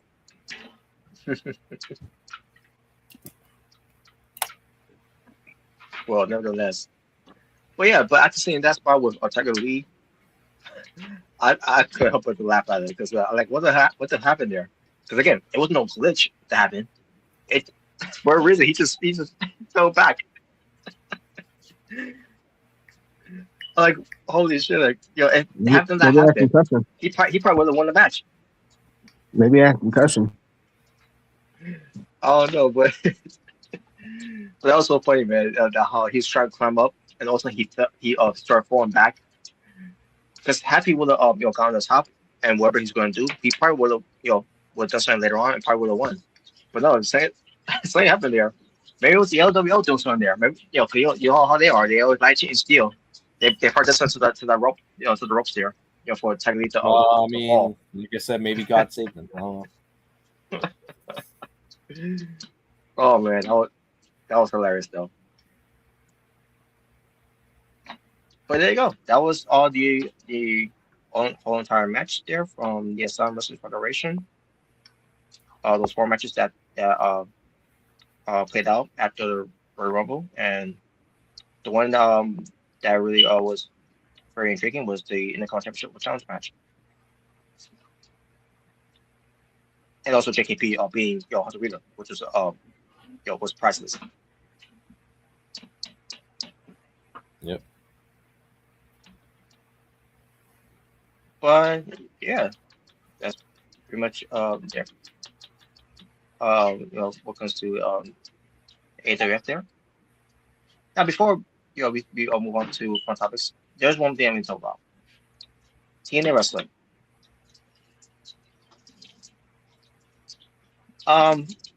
So Steve Macklin was there. He was there to say his goodbyes because for those that remember, he was part of that whole result of the piece of fire where he had the briefcase, and obviously he had the one that says "You're fired." Right? That's fired. Yes. So he was saying his goodbyes. He was cutting a promo.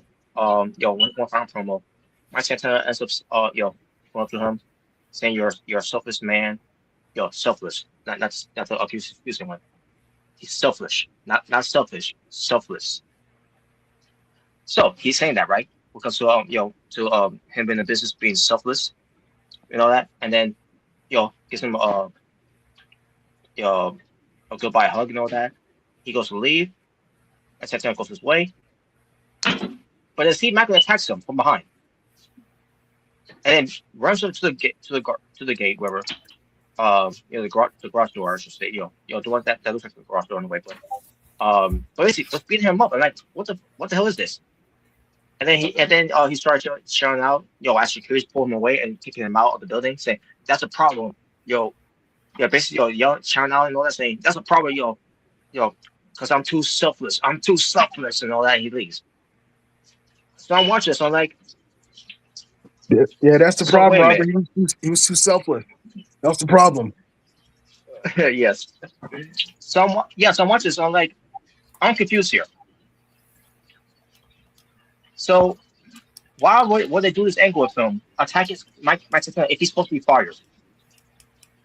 Well, I mean, he was saying his goodbyes, and then he just got frustrated. You know, it sunk in that I'm fired. So you know, he got angry. Come on, wouldn't you have the same feeling? You know, feeling angry that you got fired, and you take it out on someone. And then you're right. I was too selfless. That's why I got fired.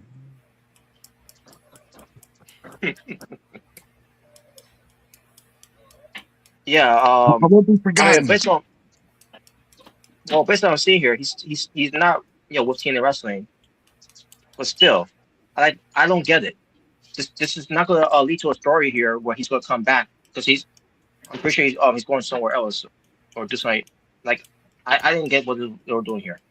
Then again, TNA wrestling had some other storylines here where I don't know what the hell they're doing with other things in this company either. Like Honor and Grace, for example. Well, we didn't know where to go with it. Well, over. But yeah, I don't get what they're doing here, man. Like, it's not gonna lead to a match. If anyone thinking this could be a match between Steve Michael and Mike Santana, no, that's not gonna be the case. I don't know. Unless there's some talking negotiations here, I'll try to bring him back because TNA Wrestling got some backlash for getting rid of this guy. At least trying not to to negotiate with him, to resign before they made this deal with AMC.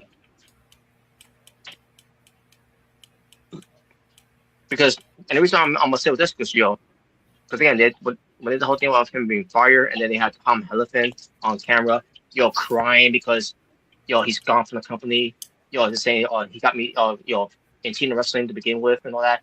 Only to see this happen, and then Tom Elephant just about how Steve McMahon what he did was unprofessional, all that and everything. Like, they're very confusing me here. Like, what the hell we're doing here? But who's gonna win his job back? Who's gonna win his job back? That's what we're gonna do. I hate this piece of fire shit. I love it. Wow. This is why they should never brought it back, because if they expect just to get someone, which Steve McMahon is one of those guys, ends up being gone, but then we're going to try to bring him back later on. Like, but why was there need for a piece of fire then? What was the point of it then? And the match sucked. If anyone watched the show, it sucked. There has not been one good match from Piece of Fire throughout the years in TNA Wrestling. They all sucked. Rob, you're just a hater. You just hate everything. Wow. Seriously, man. You didn't give it a chance. There's nothing to give a chance of that match. It's like giving the King of the Mountain match a chance. Or the Reverse Royal Rumble. Or Battle Royal, whatever they called it. Or the blindfold steel cage match only. Oh God. But yeah, man, I don't know what they're doing. And another thing on the show, the Elegance trash. What tends to trash by Elegance returning to wrestle, right? So you could start off first for the team, right? Against, I think it was Lane Lee. And what does trash by Elegance do?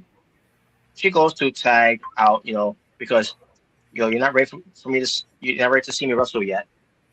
And like, no one wants to see you wrestle first of all because you fucking suck. Even while trying to be nice and all, after you're not sure retirement because whatever type of medical issue you had, why you couldn't wrestle anymore. And now that she's back, and it's, this whole Elegance thing has been been atrocious. They could do no. There's nothing else they could do worse than what they're doing right now.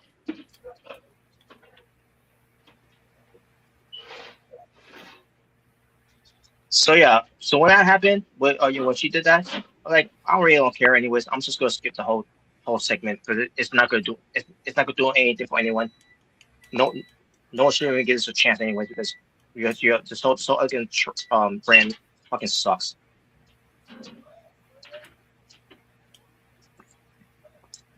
And I don't know why they try to convince us why if this shit is good.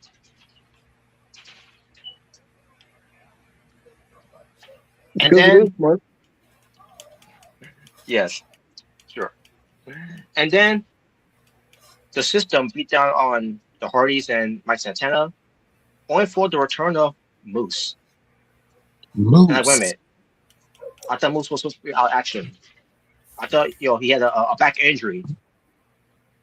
Which is why you did what you did by beating him down, but with the system, giving a reboot of the system, for not having, Jake, JTC no longer there, Moose being kicked out, Alicia Edwards decided to not be part of this whole thing because she was not included of it all. And I thought Moose was supposed to be out because I thought the whole point of why they did the beat down on him, because he had a back injury from the Justice pay-per-view, and now he's back. Like, There must be some speedy recovery. I'm not gonna take the viral what is it called, the viral flex where they keep promoting what comes to the injury update. I'm not taking that seriously anymore since they did that. Then again, it was never taken seriously in the begin with anyways. Yeah, well, I believe them. Wow. And then one more thing, Mrricanjay and Ryan Nemeth. My big brother. I don't know what the hell this second was supposed to do. Basically, they were at a football field, I think it was. Mm-hmm. Because I think it was during that week. Yeah, if I was during that week where they were because it was Super Bowl season. Yeah. Whatever. So but Mrricanjay do the football, and basically what they did here is they did the reenactment of, or the rehashing, I should say, the rehashing of Mr. Perfect on the football, and he goes to run and catch the football. Basically, that's what they were Mrricanjay. And then Ryan Nemeth throws the football, only for the football to, I guess, he didn't throw far enough, and it hit, it threw on the ground. Excuse me. He threw on the ground instead. And then this one, I can't remember what he did. And I watched this, I'm like, why is Mrricanjay even doing something with Ryan Nemeth after Ryan Nemeth a week later? I mean, a week ago, I should say, prior to what they had him do, where he clotheslined the shit out of her. Yeah, she's strong. She can take it. I mean, yeah, she can. I mean, she took a clothesline from Agent Zero, from months ago. But I'm watching this. Like, what's it supposed to do for anyone? And then she still keeps Ryan Nemeth at the end. I can't remember why it led to that, but like,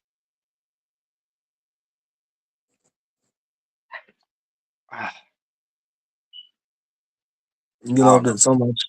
You loved it so much, you became speechless. Oh, and they found out to plan to wrestle on the show after weeks of her not be on there. To be honest with you, I rather not see her on there because that way I can avoid seeing Alicia who gets a full her her cracked up cracked face of hers. Oh boy. And it was gracing my TV screen too, by the way, because she got in the way of someone else that was supposed to introduce her, this match's opponent that she was wrestling, and she had to be in the way there. I wait, don't get the fuck out of the way. I don't want to see your cracked face to begin with. Go back to fucking rehab to fix your face. Get out the way. And good to by association, this woman called Mila Moore, and I'm like you're unfortunately you're involved with two bad influences in the wrestling business. One that's being claimed a bully and a racist, and the other who's had issues of drinking and starting trouble. Who looks like a crack whore, look like someone that you want to stay away from from the streets when she's prostitute every time.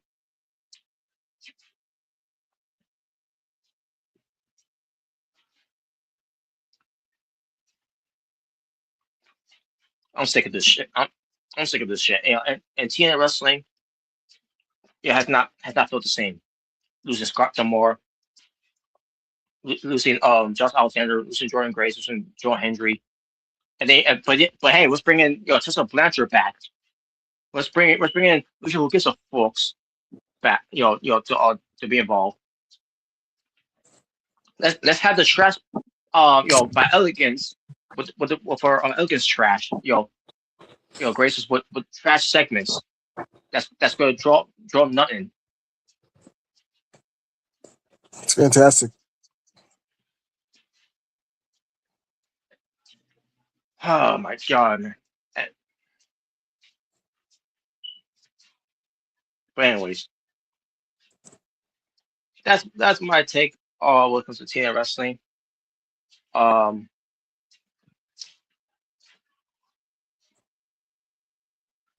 can't watch the show live anymore. It's becoming insufferable now.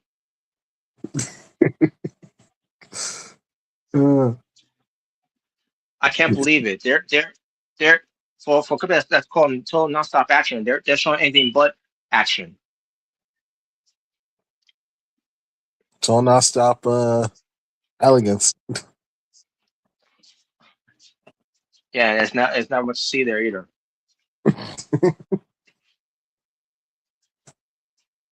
Oh my god, man! This is my destiny.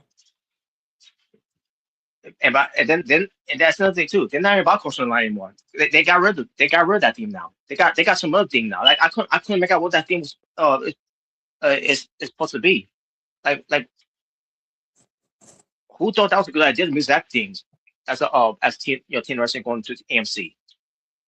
This is my elegance. Oh wow, yeah. I thought TNA was supposed to be about crossing the about crossing the line. Instead, I'm hearing something different now. When they do the introductions, going into the show. No, we still cross the line, just differently. What they're doing is making people cross the line to the other promotion to watch because it's sure so TNA wrestling. And I gotta also say this too.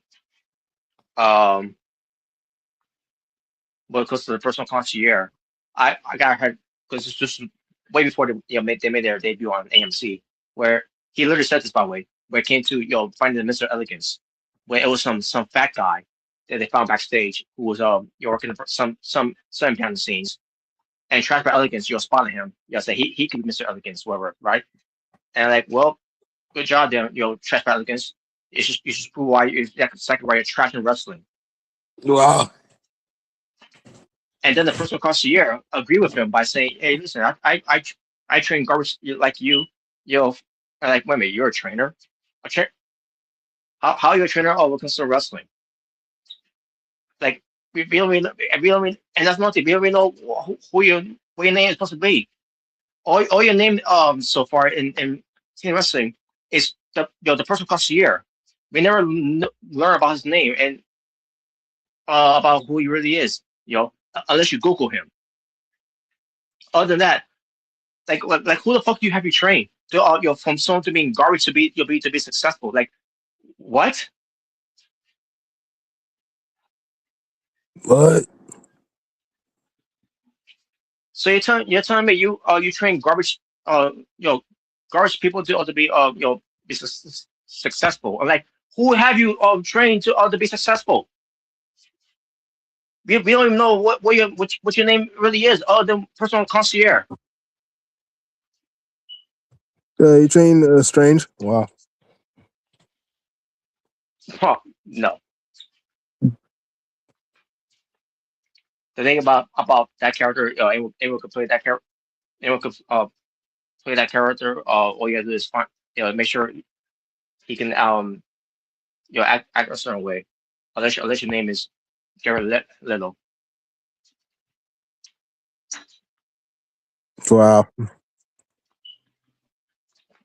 But anyways, but yeah, but that's basically what this elegance by trash is. I mean the elegance trash, I should say. That's what they are. That's what they are. They're fucking trash. I mean, what's next? You're gonna have someone from outside of the promotion as well to join your elegance trash too. Because what you're doing right now is ain't working very well. And sure it's not drawing any new audience to tune in on AMC to watch TNA Impact.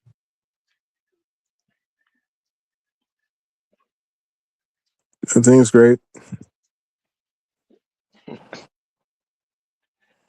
But anyways, um, but NXT, based on what Omega Red said, Jackson Drake. Jackson Drake. That name sickens me. Yeah, everything about those guys sickened me. You're like, but Joe Hendry is defending against him. Like, yeah, he could do a lot better than to have a better opponent than him. My advice is Joe Hendry is be careful of him trying to do that backflip knee drop. Yeah, definitely be careful, especially after what happened last time.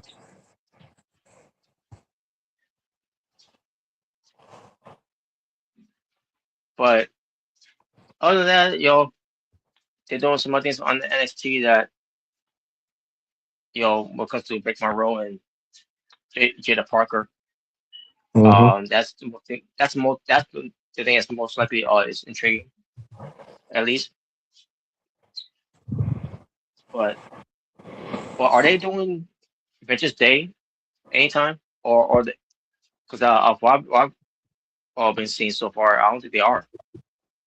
Let me see. There they are. Because you would think it'll be this they'll be doing it this week because it usually happens around this time because we're doing Vengeance Day, which is a PLE by the way. But Yeah. unless do it on NXT, I don't know. I don't know what they're doing, to be honest. But unless they want to go back to the old formula of what NXT did, the back and go era, where they just limited shows, limited special shows, I should say, like like takeover shows. I think it's great.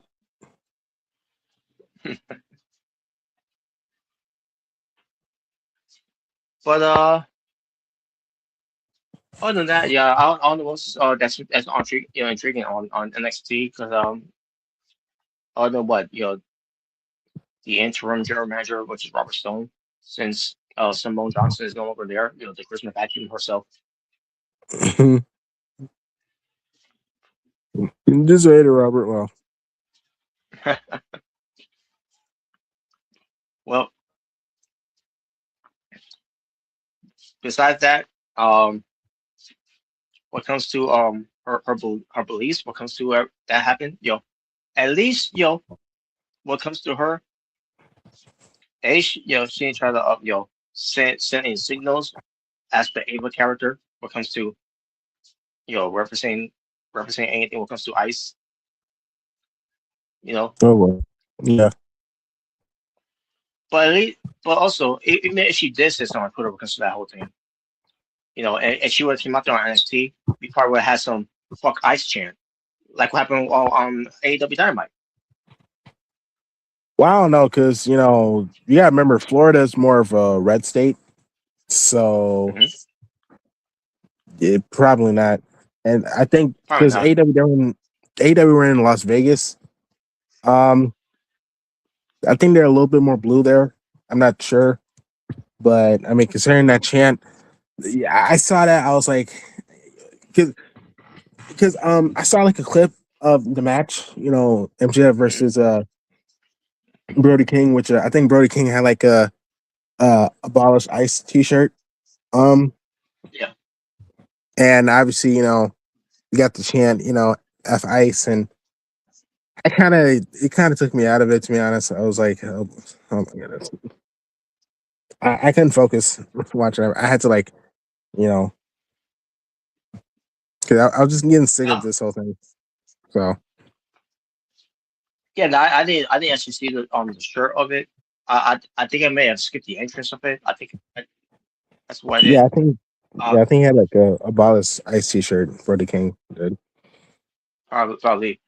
Because yeah, I think I may have skipped the entrance. I can't remember if I did or not, but I heard about because I didn't see the show yet, but I heard about something that happened on the show where I heard some chance to happen during the match between Brody King and Jeff, and then after watching it, um and then seeing it, and the only thing that was my takeaway of it, besides that whole chant, I mean, if that's how they feel, but I don't think at a wrestling show it was you know that's one thing you want to escape from when it comes to that of the whole ice thing. But um hey, that's how I feel. They show especially another time. It's the upper wrestling during the wrestling show, you know, and props to the commentators not announcing the chance. But MJF, yeah. that's one Oh thing yeah, I his face. noticed. MJF with his face, Yeah, he looked kind of uncomfortable or or shocked. Like, I mean, I'd be kind of feeling the same way too. You know, now I don't know how he feels about this whole thing. yeah, I don't know. I don't know. I don't know if he's on the same boat with Brody King because of that. But I'm pretty. But he was expecting that. I was No, expecting that. no, he wasn't.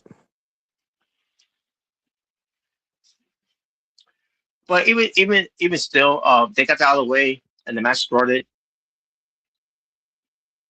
Um, Mhm. Now you can say what close to it. Yeah, it took you out of it in a way. Um, Even though it was very close to the end of the show. Um, but it didn't make matters any better when on how they did the finish, because the Yeah, Hangman A pitched him out to distract MJF, and so we needed Brody King to win the match due to a distraction to beat MJF. It'd be one thing if Brody King would have dominated the match and beat him, kind of how Cody Rhodes lost to Brody Lee. It could have been similar to that whole thing. But no, instead they decided to do something stupid, and I thought it was stupid because when I saw that annoyed me. That irritated the shit out of me. That MGF lost the way he did, because the Hangman was the reason why he lost, coming out there being a distraction, and then Andrade comes out and lays out and Brody King and MJF, or for Hangman going there to lay out Andrade, and then he tried to do the same to MJF, and then MJF lays him out like, what is this booking? And then Brody King comes back and then takes out MJF and then holds up the belt, and I'm like, this finish of the show fucking sucked. And prior to that, by the way, from a week ago, they did a stupid finish as well to the show, where MJF was being interviewed by Renee Burkett, only for it to be interviewed by Kenny Omega, where Kenny Omega saying he looks forward to facing whoever for the belt, and then MJF walks away, onto bumps into Andrade, so Andrade letting him know that he's going to come back to him for that belt, and then as he's getting to leave, the Hangman stops him, let him know he wants that belt back wherever, when he gets his opportunity, and MJF leaves. And I thought to myself, I just watching that segment, like this ending of the show sucked. And then we get to a week later, again, when it comes to MJF and Brody King losing the way he did, and then you had the rest of the shenanigans going on after the match was over. And like they topped it. They actually topped of the worst endings ever to a show.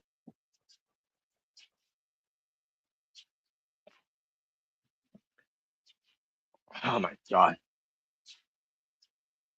But hey, at least Kenny Omega, he speaking of which, he actually acknowledged and brought up that he was attacked by Andrade.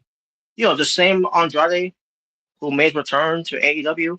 During that whole thing where he was where he breached his contract, where they want us to forget that happened.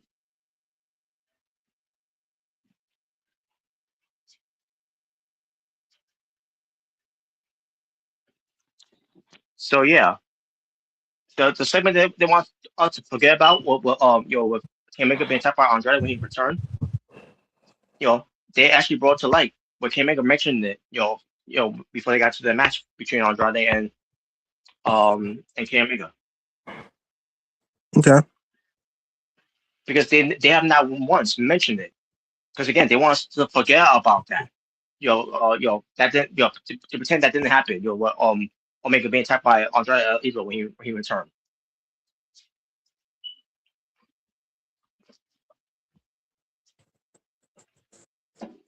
So Omega ends up bringing it up, but that was it. Once he brought it up, it was never mentioned of that ever again from the commentators after that.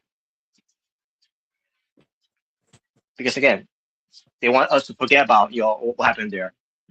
Because the whole not compete operation Andrade breaching his contract. Yeah, pretty much.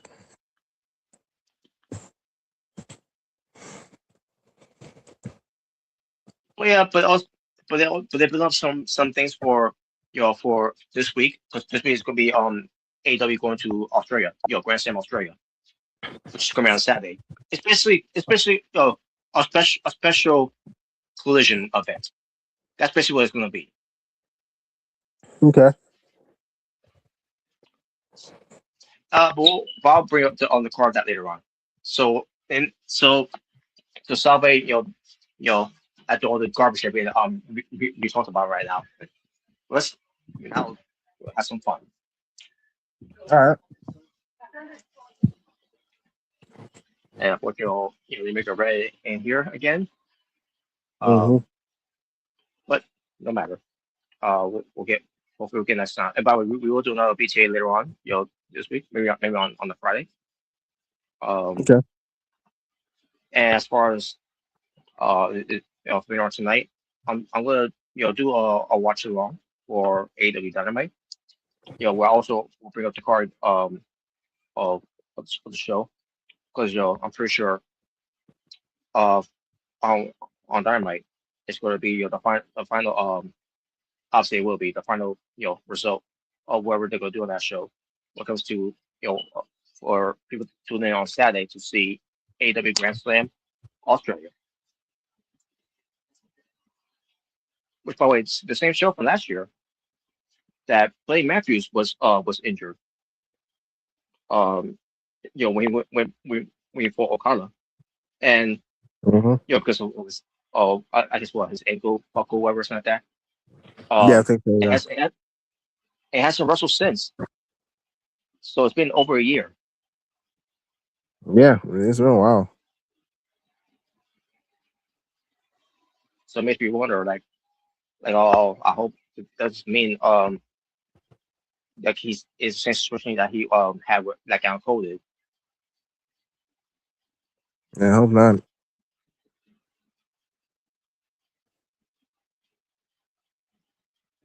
But nevertheless, but either way, so there we go. I'm gonna start setting up right now.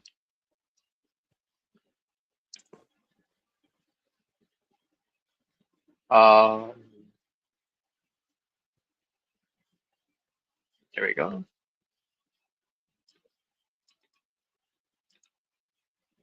And whatever topic we get to Omega Reds, we'll skip that and maybe mute this by the way because I heard an echo. All right, there you go. I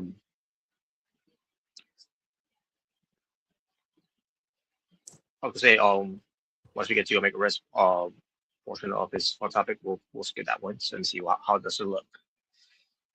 All right. So once we get to that, then we get to to it all. All right, so here we go. I'm gonna start right now. And folks, let's have some fun. All right.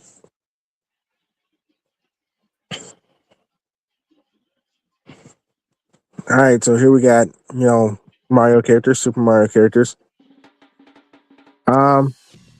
Basically for this one, you can pick like your top 5 favorites right here. All right. Yeah, top 5 favorite Mario characters. My top 5 here so far will be Wario, Shy Guy, Mario, Luigi, and Diddy Kong. Okay. I'll go with Mario, Daisy, Donkey Kong,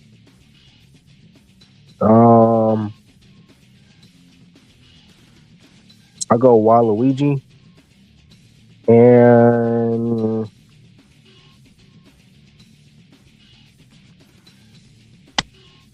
I'll go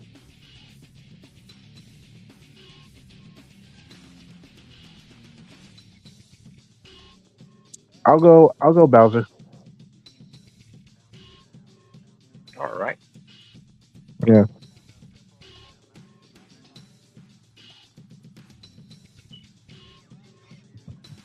All right, so here we got, career threatening matches right here in WWE. So basically, yeah, what is your top 3 favorite career threatening matches in WWE right here? The top 3 so far will be Cody Rhodes versus Randy Orton, which it was a very good match on that show, despite how boring the show was with the authority angle. You're fired. But that was a good match. Jeff Hardy versus CM Punk SmackDown for the World Championship. Obviously, it did lead to Jeff Hardy leading. Mm-hmm. And finally, Andrade CM Almas against Johnny Gargano, the NXT Championship, which was a very good match. Yep. Yeah, and they led to Gargano leaving. But yeah, because of Ciampa costing the match. Yeah. And then waving Honorable goodbye. will be. Oh yeah. Yes, I remember that too. Yeah. Honorable will be AJ Styles versus Gunther for Royal Rumble, and my dishonorable is Triple H and Batista, and those are bullshit. Oh, the sledgehammer Superman punch. Yeah. For me, I go AJ Styles versus Gunther Royal Rumble. I go Johnny Gargano versus Andrade Cien Almas in NXT. Career versus title match. And I'll go Jeff Hardy versus CM Punk, lose at least WWE match. Steel cage. Sweet. My honorable will be Roman Reigns versus Daniel Bryan. All right. Yeah, I still remember Paul Heyman's promo after that, ding, ding. He actually made Roman laugh. All right. All right. Here we got Powerhouse. Yeah. Formerly known as Powerhouse Hobbs and now Royce Keys. So basically, we got all those names, all those ring names right here. Powerhouse Hobbs, Royce Keys, Will Hobbs, Will I is, Willis, I believe how you say it. What the hell? I guess that was his indie name. And Will Wood. So for this one, you can pick your top 2 favorites right here. Will Hobbs and Powerhouse Hobbs. I can't really say much about Rich Keys because of his Rumble appearance. We don't know where he's going to be ending up yet because he has to show up on NXT. Yeah, we still don't know yet. So, and I'm not too crazy about the name, by the way, for Rich Keys. I get it, but I'm not too crazy about the name. After we're gonna have to, get used to it. We'll probably get used to it soon. Yeah. So yeah. Same as yours. I don't hate the name. It's not the worst name, but I gotta get used to it. No, so. No, it's not a worst name, but yeah, I'm just not too crazy for it. Yeah. But there you go. Yeah. All right. Next one. All right. So now that Obafemi is in the main roster right now, for this one, you can pick your top three opponents you want to see him face the most. Who you want to see the Vula face in the main roster? Well, I'll see Obafemi versus Mrricanjay, especially on my best at event. Mm-hmm. From 2025, obviously.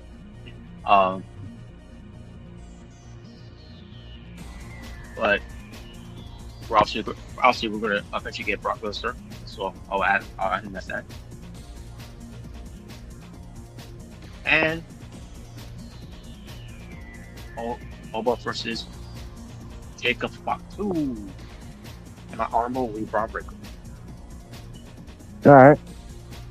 For me, I'll go with Roman Reigns, Brock Lesnar, and Bron Breakker. Marvel will be Jacob Fatu.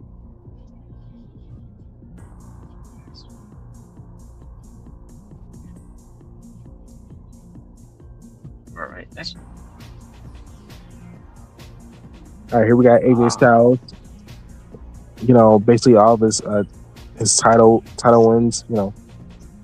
His accomplishments outside, WWE. So basically, pick your top 3 favorite accomplishments. Title ones.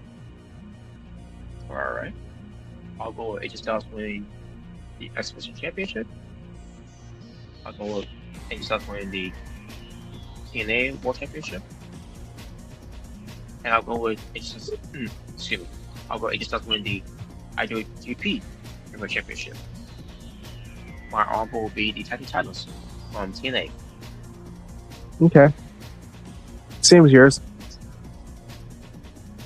All right.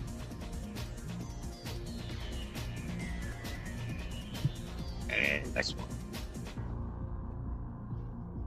All right, so here we got AJ Styles. Every WrestleMania opponent he's had in WWE. So for this one, you pick your top 3 favorite WrestleMania matches from AJ Styles. All right. I'll go with AJ Styles versus Shane McMahon. Okay. I'll go with this match against The Undertaker in that Boneyard match. All right. And I'll go with LA Knight. Yeah. Yeah. My armball will be, even though it was underwhelming, but I'll go with Shinsuke Nakamura. Okay. It is World Championship match itself. It was far way better than that Brock and Roman match. It was. Yeah. Don't remind me of that garbage. Yeah. Don't remind me of that. And my dishonorable is Logan Paul. Because I thought that match could have been good, but it wasn't good at all.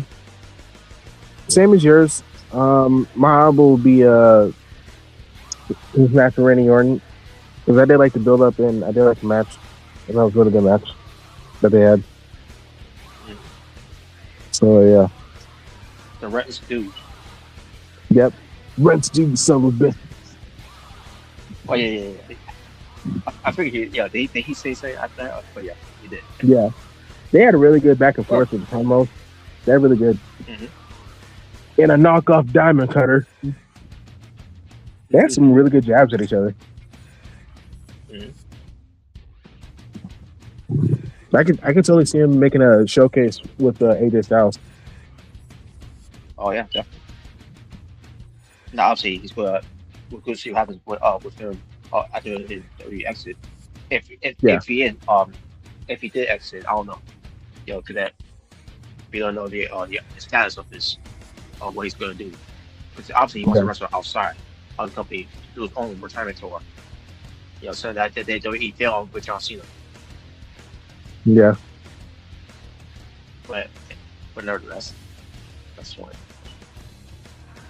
All right. Oh, Since we had Elimination Chamber coming up.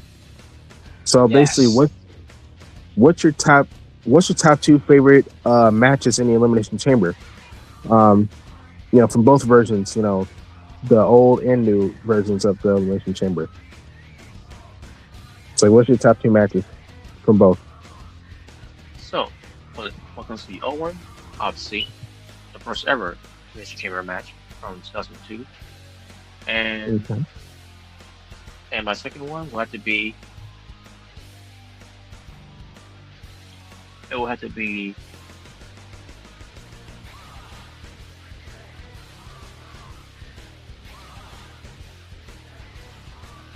the one the New Year's Revolution in Puerto Rico. Okay. Despite the winner, but yeah. I think it's great. As far as the new one, I'll go with ages. It's just something match. I'm gonna say for 2017, where Bray Wyatt won the WWE Championship, Mm-hmm. and I'll go with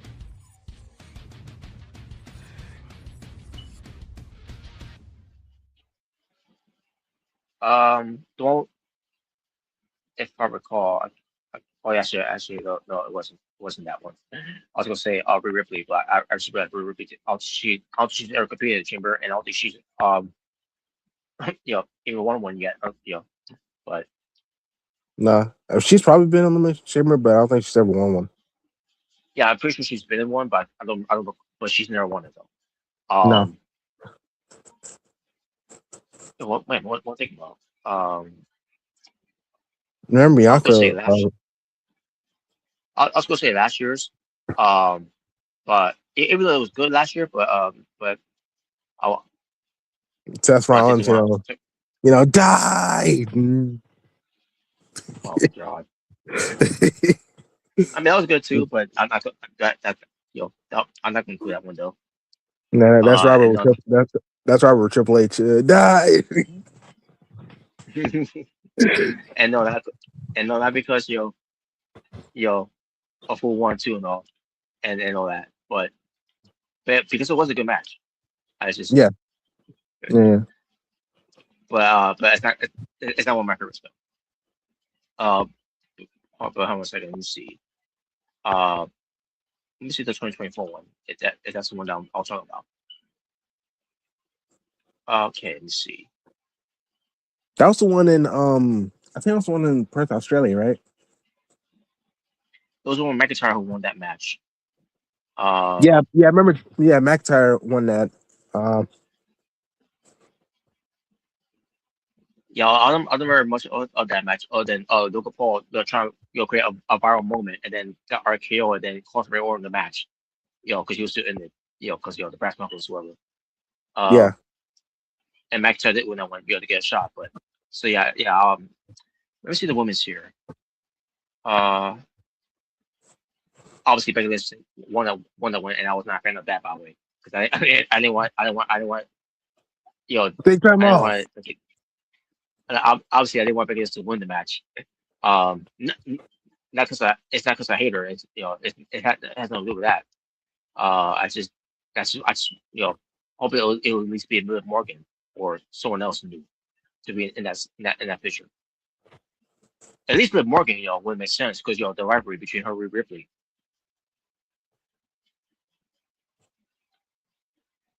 But nevertheless, I guess you know what? I'll go with Austin Theory. For 2023. Great. Yeah, with the United States Championship. Yeah, but that one, 'cause that was a good match. Yeah, that was really especially good. with, Yeah, much sport was Johnny made on Gargano. that night Yeah. until they didn't want to capitalize on it. John Gargano has a moment in the match too as well. Mm-hmm. Yeah, it was a really good match. Yeah. So yeah, I'll go with that. All right. All right. So for me, I will also go with the first ever one from Survivor Series 2002. I'll go with the SmackDown Elimination Chamber from 2008, the one that Undertaker and Batista was in. Oh sweet. For the new one, I will also go with the United States Championship match, with Austin Theory and John Gargano, Montez Ford, and whoever else. And I'll go with last year's women's Elimination Chamber, because I thought the match was good too. And obviously, that's when we found out, when my girl came back, Jade, and then she attacked Naomi, revealing that it was her who attacked her. So I'll go with that. All right. All right, second. Get rid of this now. All right, next one. All right, so here we got Spider-Man. Holding their webs.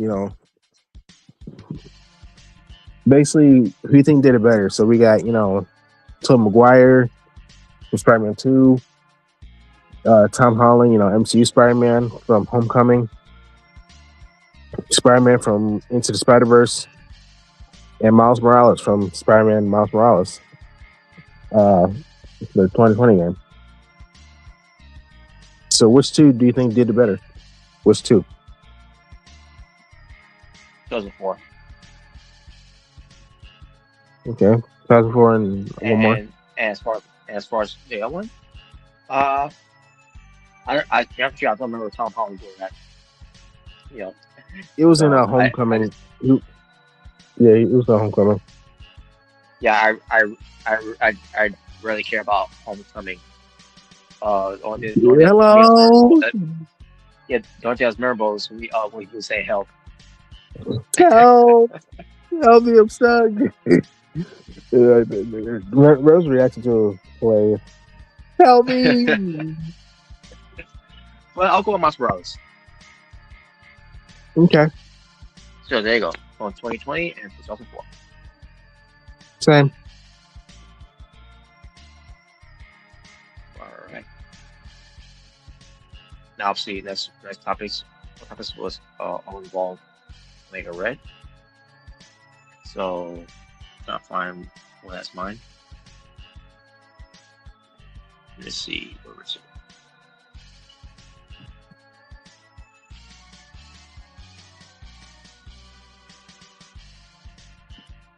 All right, let me see this. No, actually, that's.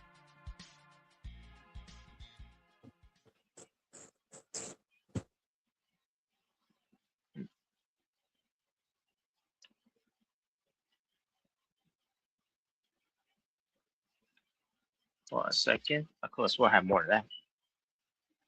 But anyway, we'll start with this one either way. So what we have here is the top 10 most overrated wrestlers of all time. So you got Goldberg as number 1, limited ring skills and short matches. Who's next? Number 2. Number 2, Ultimate Warrior. Style over substance, and 4 work rate. I mean, at that Number time, it 3, wasn't really about the work rate. mhm. But number 3, Alberto Del Dipshit, lack charisma despite big push. What are you talking about? You have to have a machismo voice, you know? From telenovela, you know? Yeah. How can I see it, right? Yeah. I'll tell you one thing. He had more charisma than charisma factor from Ava. No, well, yeah, he did. But number 4, Ryback, No cry unsafe about it. worker, and repetitive gimmick. Feed me. War. I mean, he got over. But yeah, Yeah. he was pretty unsafe. Wake up, it's feeding time. Yep. The master of the feed me more. So, number 5, Jack Swagger, charisma vacuum. Unforgettable that's reign. Ava. That's Ava. Yeah. And yeah, I know Jack Charisma was a strong eater, but I'll take his charisma over Ava's charisma, which I think he was really a charisma vacuum when he was World Heavyweight Champion. Like, cause like back then, like when when you say I'm an all American, he kind of had like a cockiness to him. So like he showed some personality. So yeah. My thing is, when we got to the main roster, they try to scale that away from him for a reason. I don't know why.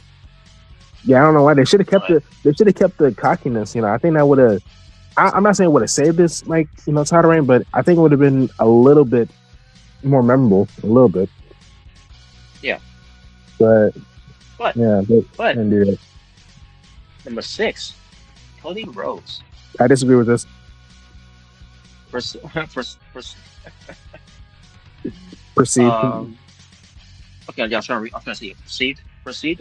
Self-importance and melodrama. Man, that's so small. I can't read. Let's see what I said there. But anyways, number 7, Lex Luger failed Hulk Hogan. Failed next. I should say failed next Hulk Hogan push. Yeah, it didn't work. Not WF. Yeah. WCW when he was very fully connected. Invested. What they're showing with him. Nah. But number 8, Jinder Mahal. Oh Lord. And unearned main event push.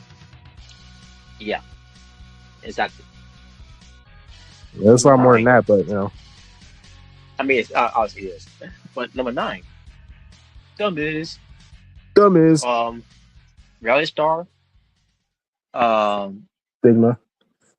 Stigma. Yeah, so smart. Can't see what I said there. Yeah, but Stigma and basic style. Well, there's no wrong with his biggest style in the ring. So yeah. And plus, he's really getting the promos. That has always been his strongest suit. His promo ability. Mm-hmm. That's really made his characters.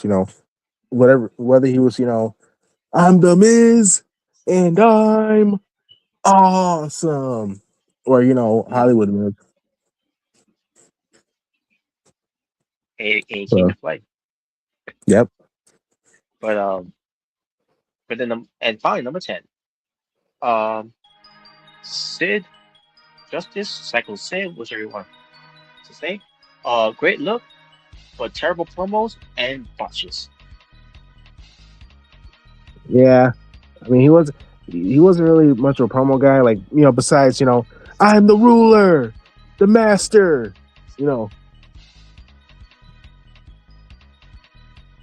Who's the man? No. Yeah. Now all that missing here, because of the top 10, I mean you can make a case for all these guys because they're a bit overrated, but none has ever been a multi-time champion like Triple H has. So they should at least he should at least been included in there.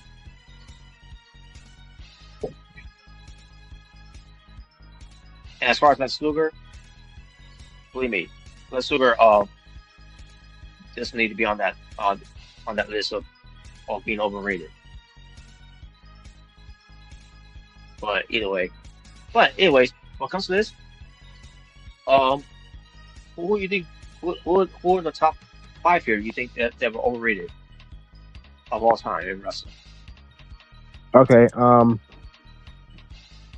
I'll go definitely Alberto Del Rio, Jinder Mahal, Dipshit. Ryback. Cry back. Yeah.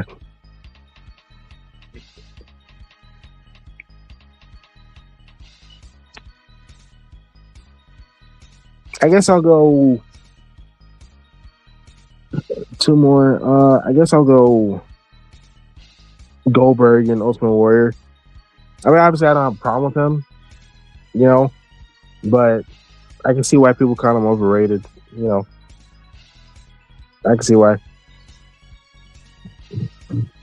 All right.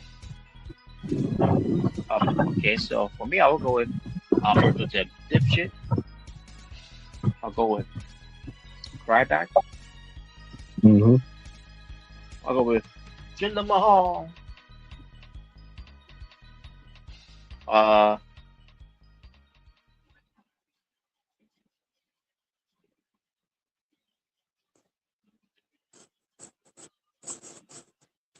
one moment.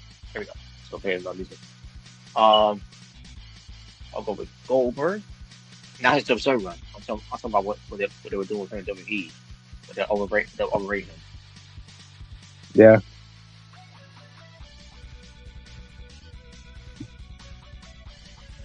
And finally,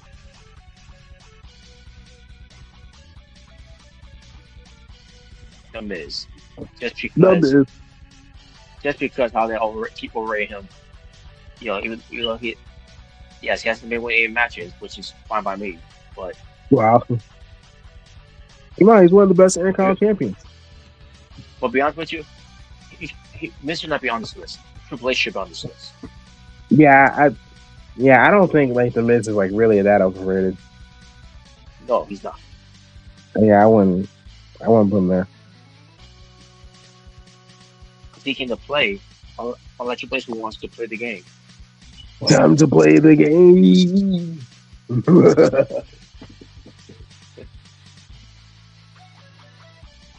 But anyways, all right. Now I'm trying to see what the other ones that I have here. I could swear they were that I ascended. Yeah, I know I have more than one. I mean, I have two up here, but I could swear I have more than one here. Let's see. That's the rest of this Omegas. Let's see. I did the rest of this Omegas. Okay, never mind. So yeah, that was two there. That was one. Now one of would have been mine, but Omega got to it first. So, but anyways, all right. But anyways, I'll go for one more here. Um, so what comes to Three Doors Down? One moment. Let me take care of something here. Yeah, for Three Doors Down, you got Kryptonite, Loser, Be Like That, Here Without You, When I'm Gone, Let Me Go, It's Not My Time, Let Me Be Myself, and You're Young. I mean, when you're young, when you're young, when you're young, let's say. Okay, so what comes to Three Girls Down, with the your person passing of Brad Arnold, what are your top three favorite songs? Like I said, I don't know much about the band. But I have heard of Kryptonite, so I'll go with that. And that's really about it. All right, I'll also go with Kryptonite. I'll go with Without You, and I'll go with Let Me Go. Okay. If you ask me what's my all-time favorite song album is Let Me Go. All right. All right. Now the rest of it was supposed to be all Make or Reds. Of course he ain't here. So we gotta stay for another time for BTA, which we were doing our BTA for Friday. Or we could do it on Thursday. But either way, we'll do it on one of those days when it comes to BTA. But nevertheless, I think I've got much to do here. But let me see if I just stuff out here. I'm pretty sure there is some of this stuff out here. Oh yeah, there is some. That we'll talk about here as well. Bron Breakker. Bron Breakker Yeah. unfortunately suffered an injury last week on Monday.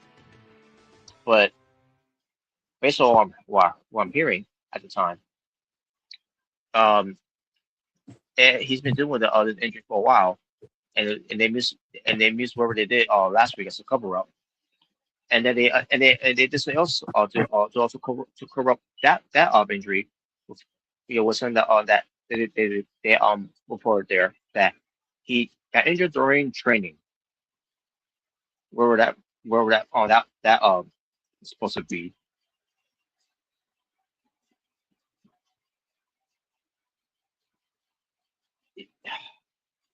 Got injured during training.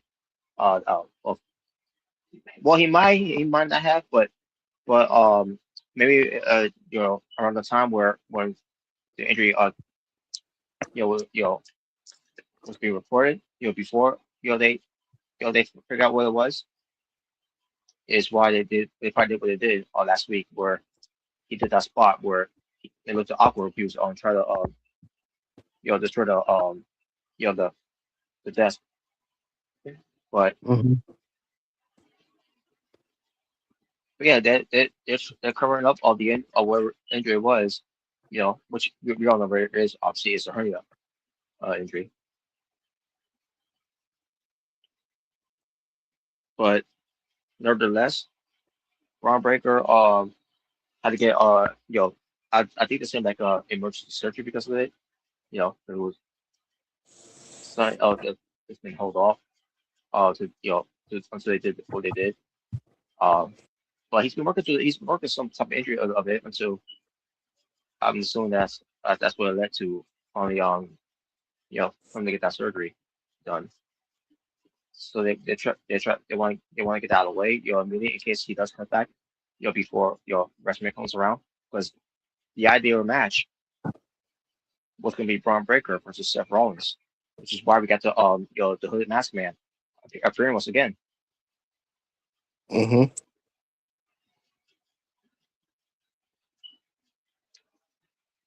So yeah, so Bron Breakker unfortunately is had to deal with his injury, where he's going to be going into WrestleMania, and that's lacking in need. The lacking in need is someone like a Bron Breakker who they're pushing heavily, who they say on TV it's going to be main thing WrestleManias for years to come.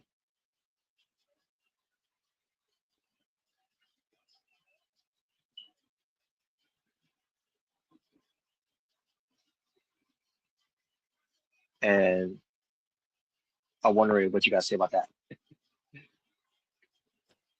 Bron Breakker. Um, Yeah, about yeah, I heard about the injury. I think yesterday. That he had a hernia. Yeah, I had to deal with a hernia. So, oh, um, I heard he's getting surgery. So, I don't know how long's been out. Like, I don't know if he's gonna miss WrestleMania or not. It would suck if he does miss WrestleMania if he can't make it. But yeah, I'm wishing him speedy recovery. You know, um, it just timing really sucks. You know, I mean, yeah, we still got like too much WrestleMania, but again, we don't know how like serious this is. So at least I don't know. So Now all I can just do is wait until to see if he comes back. If he's able to come back soon or not. So wish him speedy recovery. Yep. But close to the surgery itself, the hernia surgery, because Roman Reigns also dealt with the same thing too. Back in 2014, where he was Yeah, supposed to have a match against Seth Rollins, which by the way they did that match on that week, on Raw, which was the main event of the show. And then I guess 24 hours later, they announced that Roman Reigns, is going to be out because he's got a hernia injury and he needs to take care of it. He's going to be on the night for it, and he has to come back later on that year, in TLC to help out, basically help out John Cena from that god awful match they did with Seth Rollins and John Cena. But um, but that happened like around the time where it was to be Seth Rollins versus Roman Reigns at Night of Champions, which I'm assuming is around September, which I believe it was. Um, yeah, it was like around September, and then he came back in December.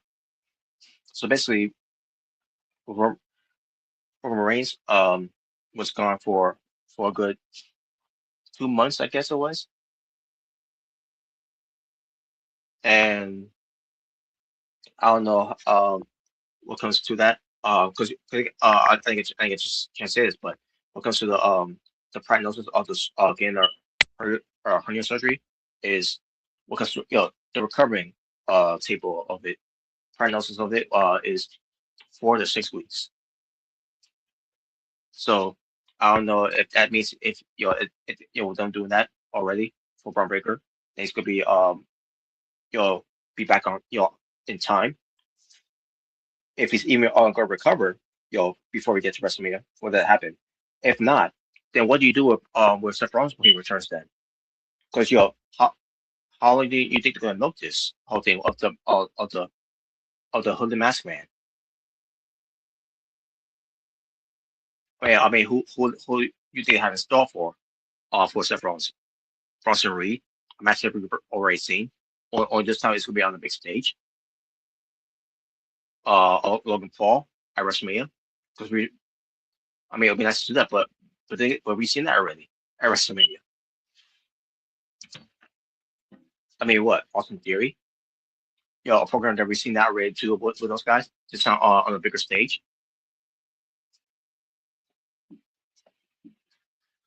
But whatever they gotta do, they gotta you know, come up with something else, and I'll have no faith that they will. I'm sorry to say, but their creatives has not been doing any justice at all. Not doing so well.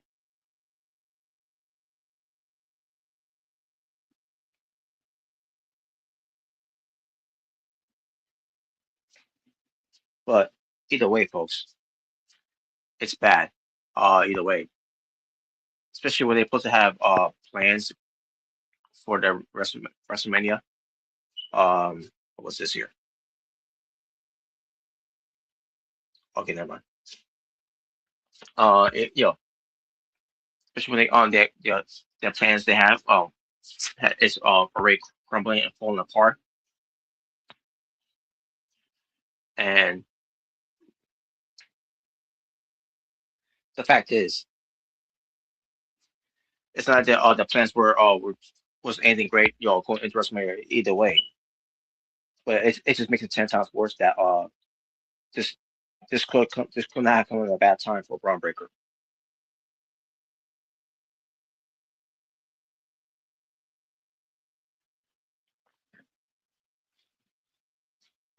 But hopefully, they'll come up with something, to salvage, the damage that they got themselves into, that they created, and hopefully they will. I don't think they will. And for me, I really don't give a shit either way.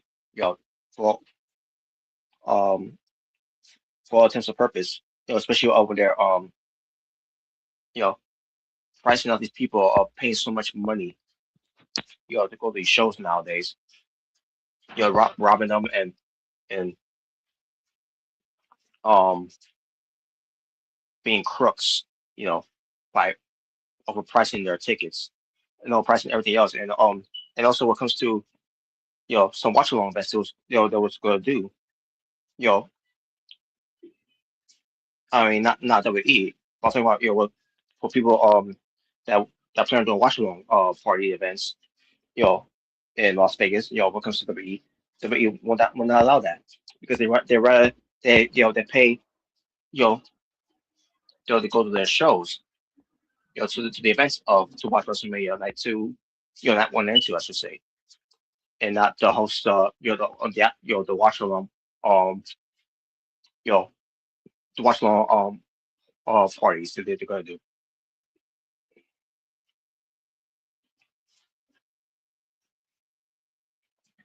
And they gotta be careful by doing that because the more they do they'll do that when it comes to people, but they can't even do that for during that week or WrestleMania week, going to the WrestleMania weekend. um the more they're going to lose more people of ever you know going to the WrestleManias for years to come. And if you think people are going to be showing up to Saudi Arabia next year for WrestleMania, boy, you got nothing coming when it comes to that. Because what happened at Royal Rumble is sure something going to do. It's going to be a lot better when they go to WrestleMania.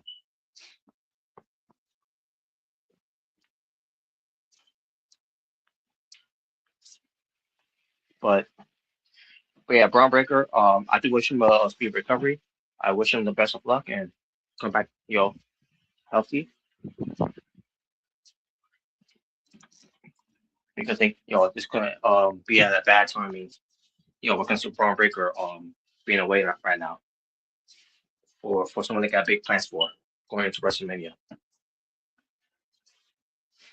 So hopefully he comes back, very soon.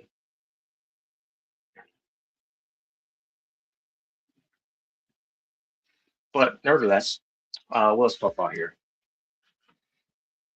Um, I mean, I already know some things that I can talk about here as well. Um,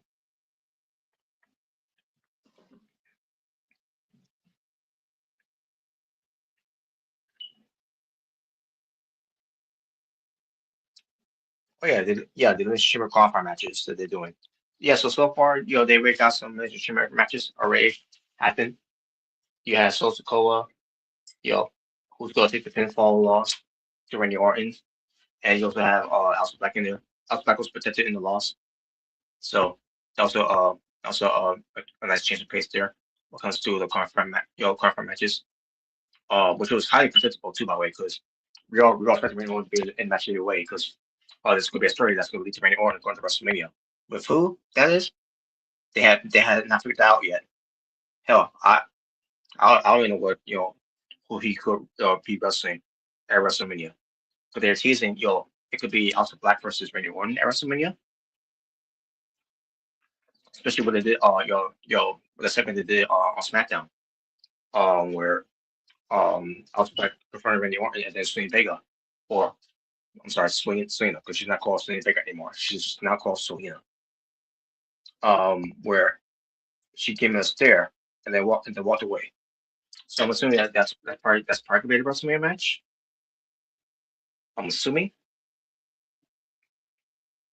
unless they want to serve with Ray Orton and Gunther, because we don't know what's going to happen with Gunther. But speaking of Gunther, this is to talk about because of Gunther as well. But basically, Ray Orton, Sokoa, and also Black was the match on SmackDown to see who's going to qualify for this chamber.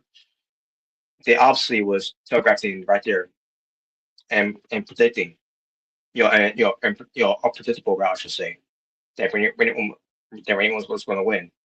But the question is, who's going to take the pinfall? Was it going to be also Black, who they're trying to heavily protect, or was it going to be Sokoa that they won't have they they're going to have to try to try to protect him? But let's be honest, they didn't really do that as much, as they did with House Black, because at least House Black was protected in the loss, because it was Sosa Koa who took the loss in the match, just the way it was done. So they didn't do a great job of protecting Sosa Koa either, in a way of losing the match. Then we got to Raw, where obviously Rhea Ripley was going to advance, and that was very predictable that it was going to be Rhea Ripley going into the chamber, but it was unpredictable of Lara Valkyria, the one who took the loss. I mean, now was in it, and we all thought maybe she was going to take the loss, but instead it was Ivan, of all people, Ivan now who took the loss. I'm like, wow, they really did her dirty here. I mean, if they were afraid for Lara Valkyria of losing, you know, if it was a one-on-one match for up to qualify in the chamber, then why was there a need for a triple threat match then? What was the point of having Ivy now in the match then if she was going to be the one taking the pinfall? Because clearly they don't think anything highly of you know of Ivy Nile, and sure enough, she didn't win, but she didn't take the pinfall. Lara here took the pinfall. I'm surprised with that. I'm like wow, they're really doing her no favors at all. Lara Curia. I don't know if they're doing this on purpose. I don't know. And I wonder what she's going to be going at WrestleMania. Because remember last year, she was part of WrestleMania last year, where she was in the current champion going into WrestleMania, and to face the Texas champions at the time, which was Liv Morgan and Raquel Rodriguez, where it was supposed to be Bailey, but Bailey was taken out, and her replacement was Becky Lynch, and it worked out in a way for Lara Valkyria. She ends up being Lara Two Belts for that for a good 24 hours, until we got to throw out the Mania. And from there, Lara Valkyria was in the program with Becky Lynch, and that kind of made her. But obviously, after we saw going into SummerSlam, that was not the case. They tried to get her back on track and all that, and they're going to see what they're going to do with the whole thing with Bailey. But this is the thing too, they are fucked up with Bailey's character too, because Bailey's character is supposed to be what comes to her split personality, and they got away from that. They only go to it, and really make a big deal of it. It's only when the plot demands it, and the plot has never really demanded that much because they don't know where to go with it. I'm sure and convinced of that. I mean, look at R2, for example. R2 is it's a good example. That's the whole thing with him being Ron Killings, or from the go back to him being R-Truth, and then having him being silly R-Truth once again.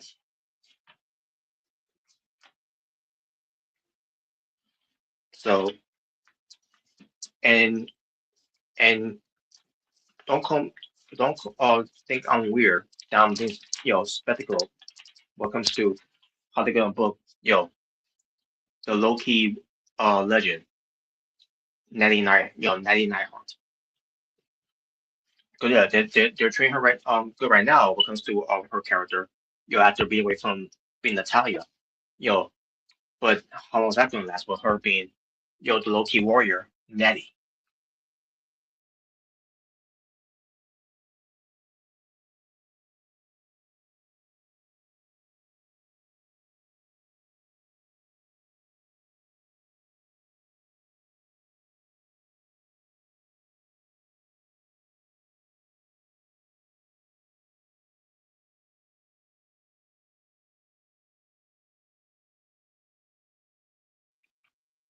Sorry about that, folks. I was a little busy. No sign. But I was gonna say, um, they gotta do something when it comes to Lara Kyria and Bailey going to WrestleMania, because I'm pretty sure that's gonna be the WrestleMania match, especially what you ever mentioned as well, from episodes, couple episodes ago from PTA, where that could be the potential match where Bailey will eventually snap and turn the heel on Lara Kyria. That's gonna lead to the WrestleMania match. Because let's be honest, they really dropped the ball of having Bailey versus Roxanne Perez at at WrestleMania. Especially if they dropped the ball of it doing it last year, and they could have done it this year. But I figured that wasn't the direction they were going in. And now we're in this week of cleanup WrestleMania. Now I really don't know where they're going with this whole thing with Bailey and Valkyria. So they got away from it. It's like they don't know where to go with it and they don't know what to do with it. And this is your creative team, the same creative team of how they've been booking Johnny Gargano right now, and how they originally booked Tommaso Ciampa until he left. It's not good, folks. Not good at all.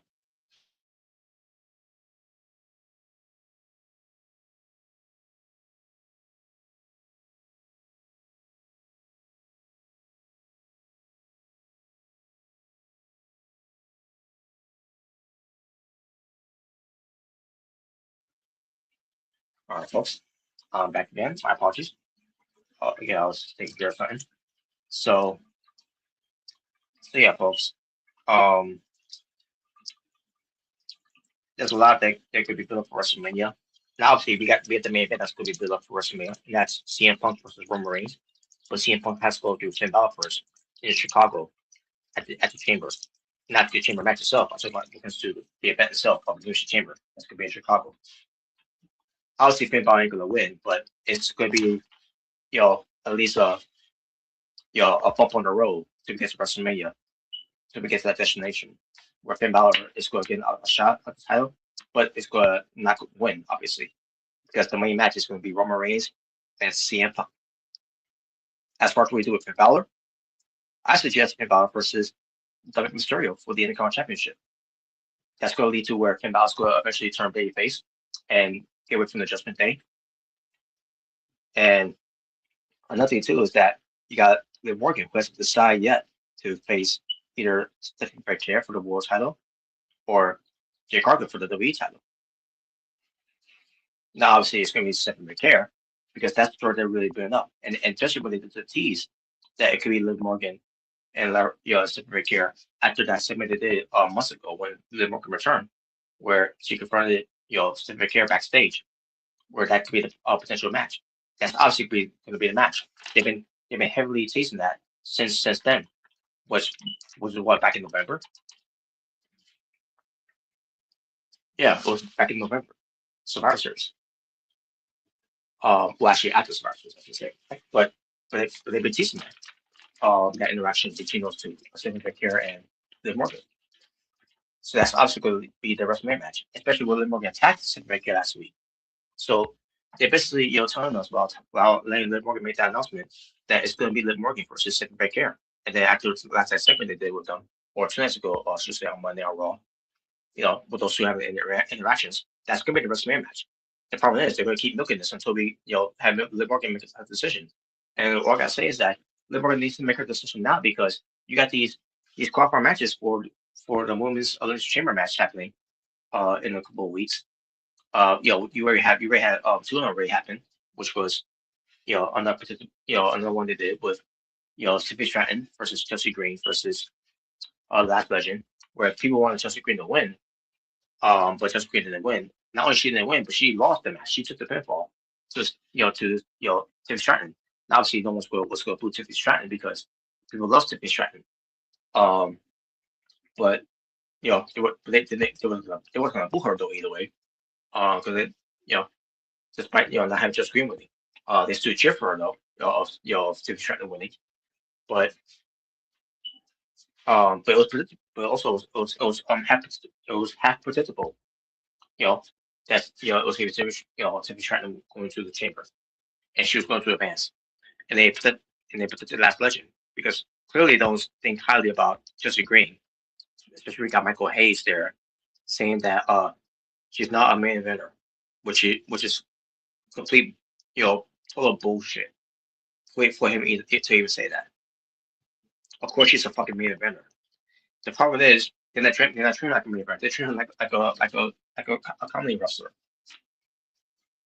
Because the whole secret purpose. she's better than this. But this is the material they give her. It doesn't matter what type of material they give her, because she's still gonna be cheered by fans that support her because she's good at her job. She could be way better of her job if they were pushing on that level. But for a reason, they won't do it. And what this is Chelsea Green, apparently apparently I think she got hurt in the match too, if I'm not mistaken. So much that that Ethan Page and Chelsea Green are no longer the mixed tag team champions for Triple A. I think they were stripped of the title ever, and they had a match that happened on the show where he has Mr. Iguana and Will Vice are winners and new Triple A mixed tag team champions. And again, I don't know who they wrestle, I don't know who they face, but that's what I saw pictures online. I was like, what happened there? And then I heard the reports of Chelsea Green is hurt. Like I hope it's hurt when it comes to I need surgery. I need surgery. I just hope it's one of those type of injuries that that she couldn't compete because it was unfortunately also a bad timing of her getting hurt because it was in a Triple A event. What came into it and she couldn't defend her title and so they withdrew from it and they had to do a match to crown new champions. So I'm assuming that's what they did.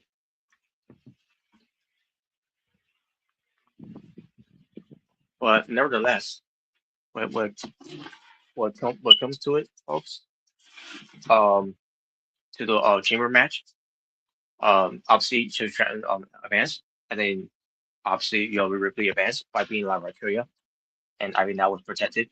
I'm still surprised that they protected Ivy Now of losing the match over La Valkyria, but they be focusing heavily pushing her to WrestleMania.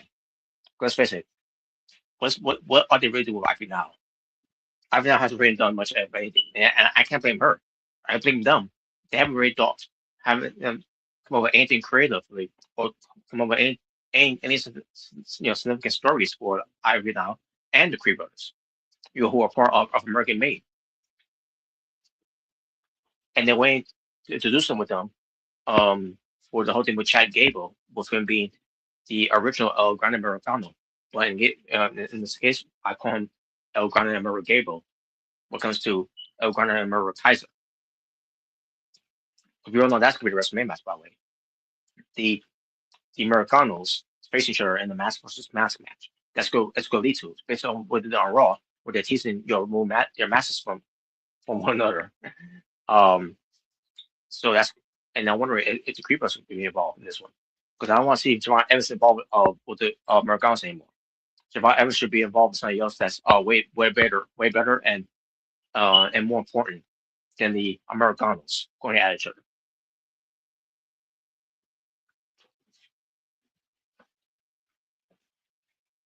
But so far you have that predictable outcome of Tiffany Stratton and Rhea Ripley being in the chamber match now for the women's, and then they announced Bailey, Asuka, and I can't remember if it was Io Sky in the match or if someone else that's going to be in the qualifying match. I gotta look it up though. But either way, because the qualifying matches they look so predictable for these wrestlers to be in the chamber match. Because on the men's side, you got Cody Rhodes, Sami Zayn, and Jacob Fatu. And like, tell me Cody Rhodes is going to advance. Well, tell me Cody Rhodes is going to advance. And Sami Zayn, he's going to take the loss. He's going to be the one taking the pinfall. So they're not going to beat Jacob Fatu. So what's going to happen there when it comes to that whole thing? I know Drew McIntyre, he's probably going to get involved, but it doesn't matter if he gets involved or not. They're still going to try to find a way to have Cody Rhodes win. I'll be shocked if they don't have Cody Rhodes win and they have, I don't know, Sami Zayn win. And then Cody Rhodes and Jacob Fatu are left out. Yeah, I highly doubt that they're going to do that. And have Sami Zayn, get an opportunity to fight for the championship title again. That's if he wins. That's if he advances to the chamber and wins the chamber. But you also have Gunther on next week as well for Raw. Can't remember who else is in the match. Oh yeah, Javon Evans and who else is in there? Can't remember who else is in the match.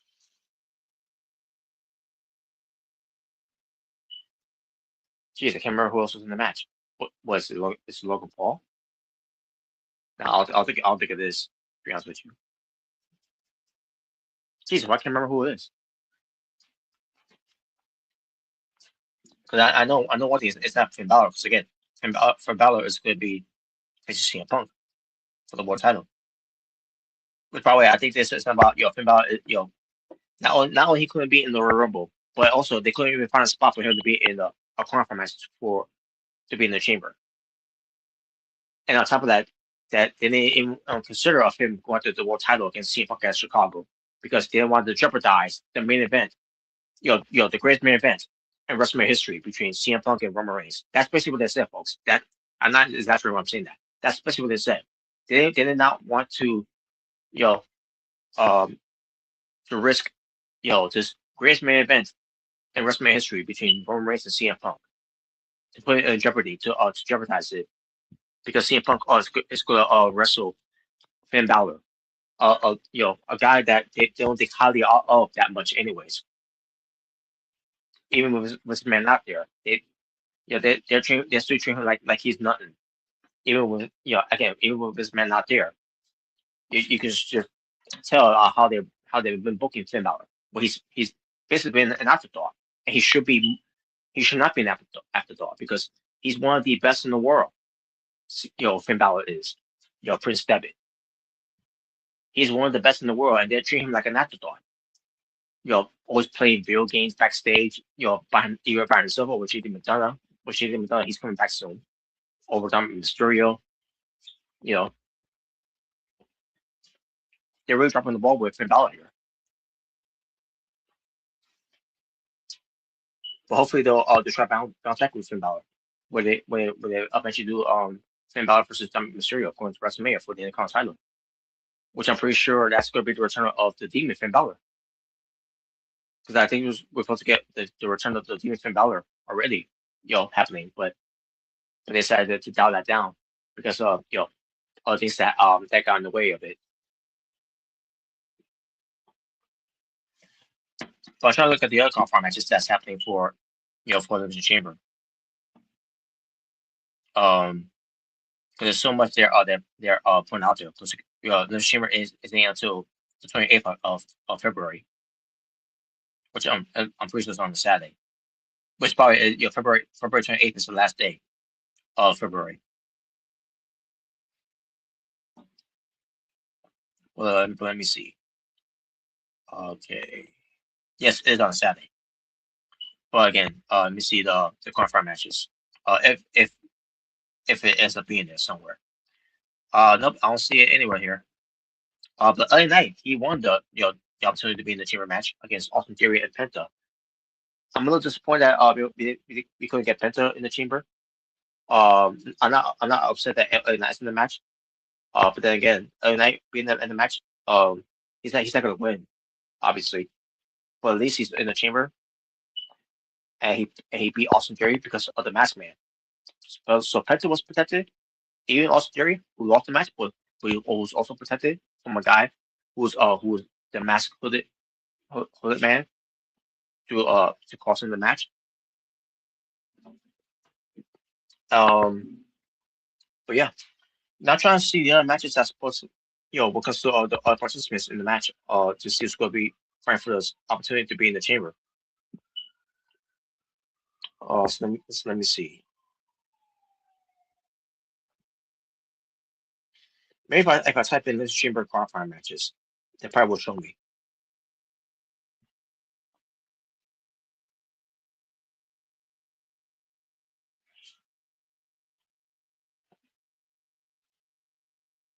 All right, we go. Let me see.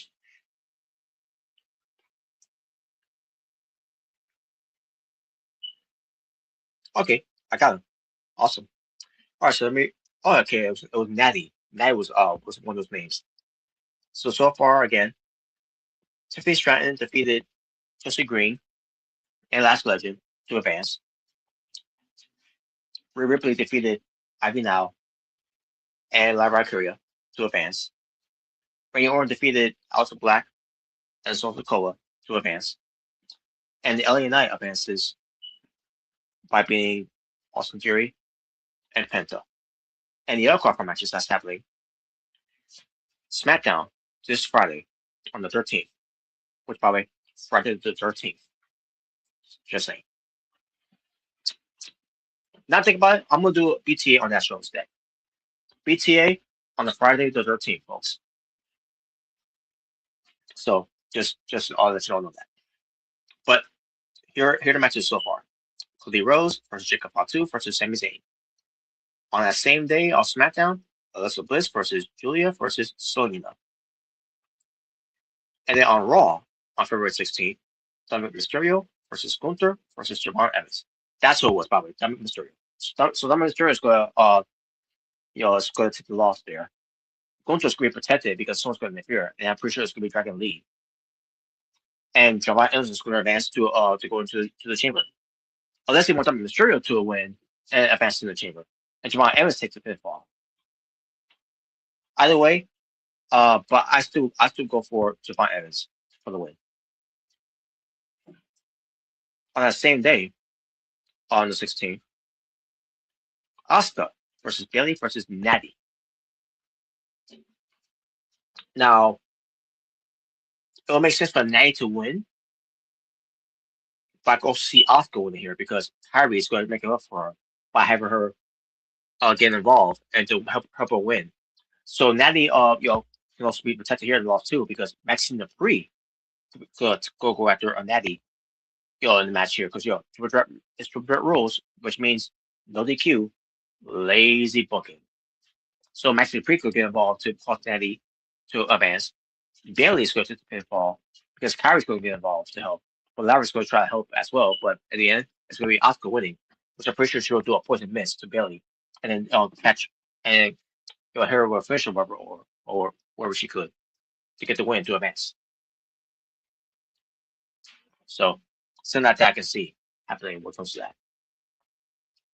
As far as Cody Rhodes, Jacob Fatu, and Sami Zayn, again, I do see Sami Zayn taking the pinfall here. To be the guy to be the fall guy. Jacob Fatu is going to be protected because they want Cody Rhodes to be in the chamber. And I'm pretty sure Cody Rhodes will be in the chamber. Cody Rhodes, who has never won a chamber match before, if he is in the chamber, this could be his chamber win here. As far as Alexa Bliss, Julia, and Selena, I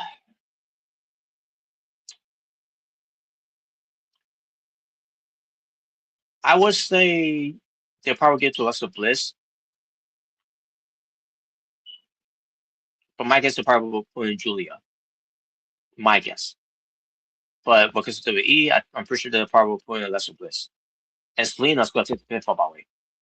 I'll be surprised if she doesn't take the pinfall. But, either way, something like that could happen. But that's basically it for that one, folks, when it comes to that. This, some of it is predictable, some of it is unpredictable. They're trying their best to make sure it's not predictable. But as so much they can do from there when it comes to try, at least try to make it, convincing to people that it's unpredictable in a way.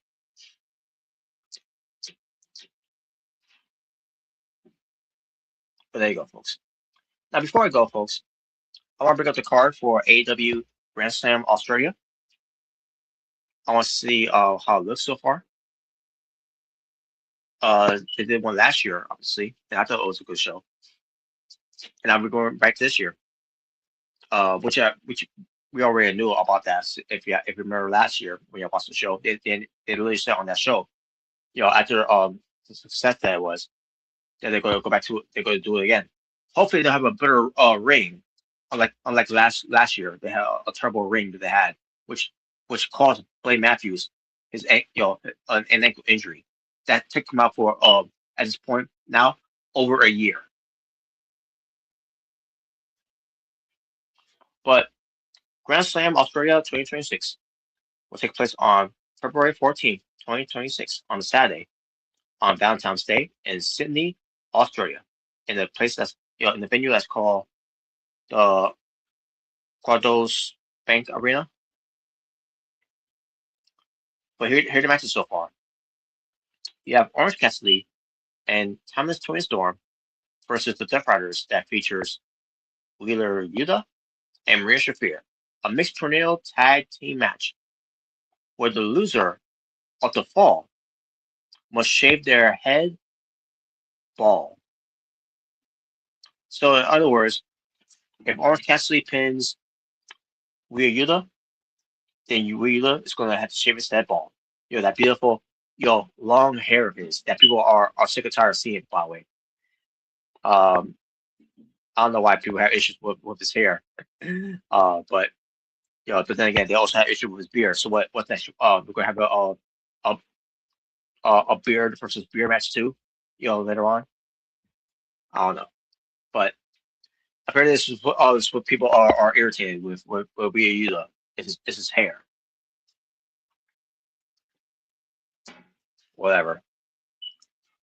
The other match though, the Hangman Adam Page versus Andrade El Idolo, where the winner will receive an AWF World Championship match at Revolution. John Moxley defends his AW Continental Championship against Kenosuke Tateska. The base of Wrath, Holly Cameron and Willow Nightingale defend their AW Women's World Tag Team Championships against Mega Bad, which is Megan Bain and Penelope Ford. So basically, the Megasis and the Super Bad Girl together, they are Mega Bad. I guess it's way better than the Mega Problems. With Megan Bain and Maria Shafir. The Megasis and the Problem. Anyways,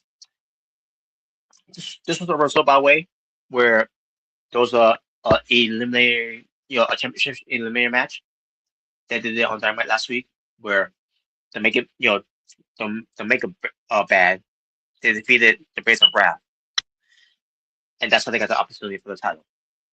Same thing with Brody King here when he defeated MJF in the championship eliminator match as well.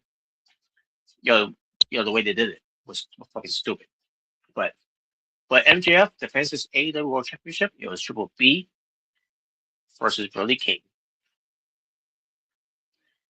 And I'll make you wonder too, is if Sydney, Australia is going to be chanting "fuck Ice 2," before the match starts. I don't know. But nevertheless, folks, that's the card. 5 matches so far that they announced there. Now watch me get to Dynamite later on tonight, which I will set up a watch along for the stream later on. Watch what we're gonna get. More matches announcing for Saturday, which it's gonna be their special event of Collision. That's basically what this Australia show is gonna be for Grand Slam. It's gonna be a special Collision event. So that's to be on the lookout, folks. And that's the card.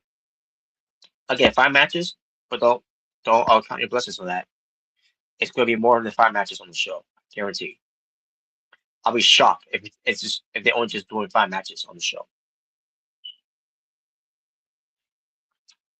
But it depends on once we get to Dynamite to see they add in Arnold 4 more matches just to fuck with us.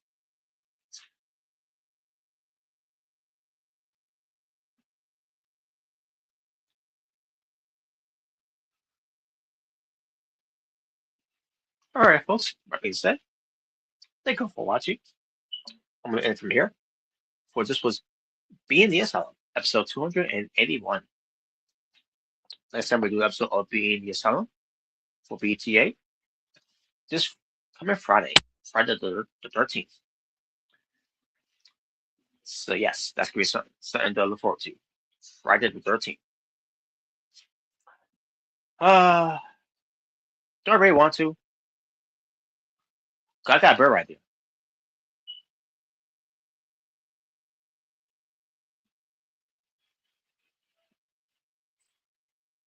I got to talk to the panel first. I got to talk to the panel from the group chat to see what they want to do. Do they want to do a special movie night on Friday the 13th of watching Friday the 13th movies? If it's not too long when it comes to it, but or or do they want to do BTA? Well, here's the thing: if they choose your movies to watch on the on the Friday, then we're gonna do BTA on the Thursday. Then BTA will be on a Thursday if they want to do movies on a Friday when it comes to watching Friday the 13th. So hopefully, I'll get an answer from them when it comes to it. But either way, I promise you all, guarantee streams for this week when it comes to later on for AEW Dynamite, the watch along, when it comes to the home show edition for Grand Slam Australia. That's gonna be on a Saturday. As far as what comes to what's gonna happen on the Saturday, of course a stream for that one too as well. I'll be honest with you, I don't know because it's in a different time zone when it comes to that show. For to watch the show, I gotta look it up though to see, and I'll be sure that I'll give that information later on. Uh, for the watch along for AEW Dynamite. But nevertheless, but I want to talk to the group to the group chat about it when it comes to what they want to do. Do they want to do a Friday the 13th movie night to watch Friday the 13th? May um 2 movies of it or 3 movies of it. I don't know. I guess we'll find out. I guess then yeah, I doubt we're gonna watch 3 movies, but we'll see. We'll see what happens for there. Or maybe the one that that they that we vote for the most to watch. I don't know, but we'll see. So either way, we're gonna be getting something done. If that's gonna be the case. But if they want to do a movie on that because it's Friday the 13th thing because it's on 13th on a Friday. So maybe if they want to do that, we shall see. If not, then we'll just do BT on that day instead. But if we choose to do one on the Friday, when it comes to watching Friday the 13th, whichever movie that they want to watch, when it comes to doing it, then we'll we'll do BTA on a Thursday. So be on the lookout, folks, for that. And I will give you an update later on on the watch along when it comes to it. That being said, folks, shout out to the Omega Red and the True Jaber for being part of the stream with yours truly here. When it comes to BTA episode 281. So next time we do an episode of BTA, for this week it'll be 282. So be on the lookout for that one. Whatever we decide to do for this week. Before we enter the weekend. So there you go. And shout out to Tokyo. I'm assuming he said something in the yeah, actually he did. Yeah, I remember now because of the wonderful he's the trash but shout out to the rest of Taco though. It's all for fun games, at the end of the day. It's all fun, for positive fun troll. But yeah, but thank you, Tokyo. Shout out to Tokyo for commenting, and shout out to Tokyo for being on my radar for the channel. And Joel Kimber 85, who's not on the train, was not in the group chat, but shout out to him as well, for he's also on my radar. So basically, shout out to Tokyo and Joel Kimber for being moderators on my channel. And that being said, thank you folks for watching. Even if you didn't comment it in the group chat, I still appreciate watching it. But if you feel free to do so on the comment in the live chat, please feel free to do so. Be sure to keep things positive. To have a positive attitude, positive mood, positive vibe, positive energy, to show some positive love, positive support, positive peace, and be sure to keep things in a safe space. Keep things cool, aloof, and zen for all parties and all parties around. So, folks, for the True Jaber, you'll make a red. It's the natural born ruler saying peace. On the streets where you be well, stay safe, take care of yourself, everything that's going to world. For I am out here, ta for now. As I bid you all an attitude with a goodbye and good night to all you to feel the bang. So finger toes, big finger bang. And Penny Olivier. Shout out to Kim Omega, by the way. Again, it's all for for fun, good, positive troll. Nothing negative whatsoever. But folks, there you go. So, folks, until next time, which is later tonight for the watch along for Dynamite. Take care of yourselves and each other.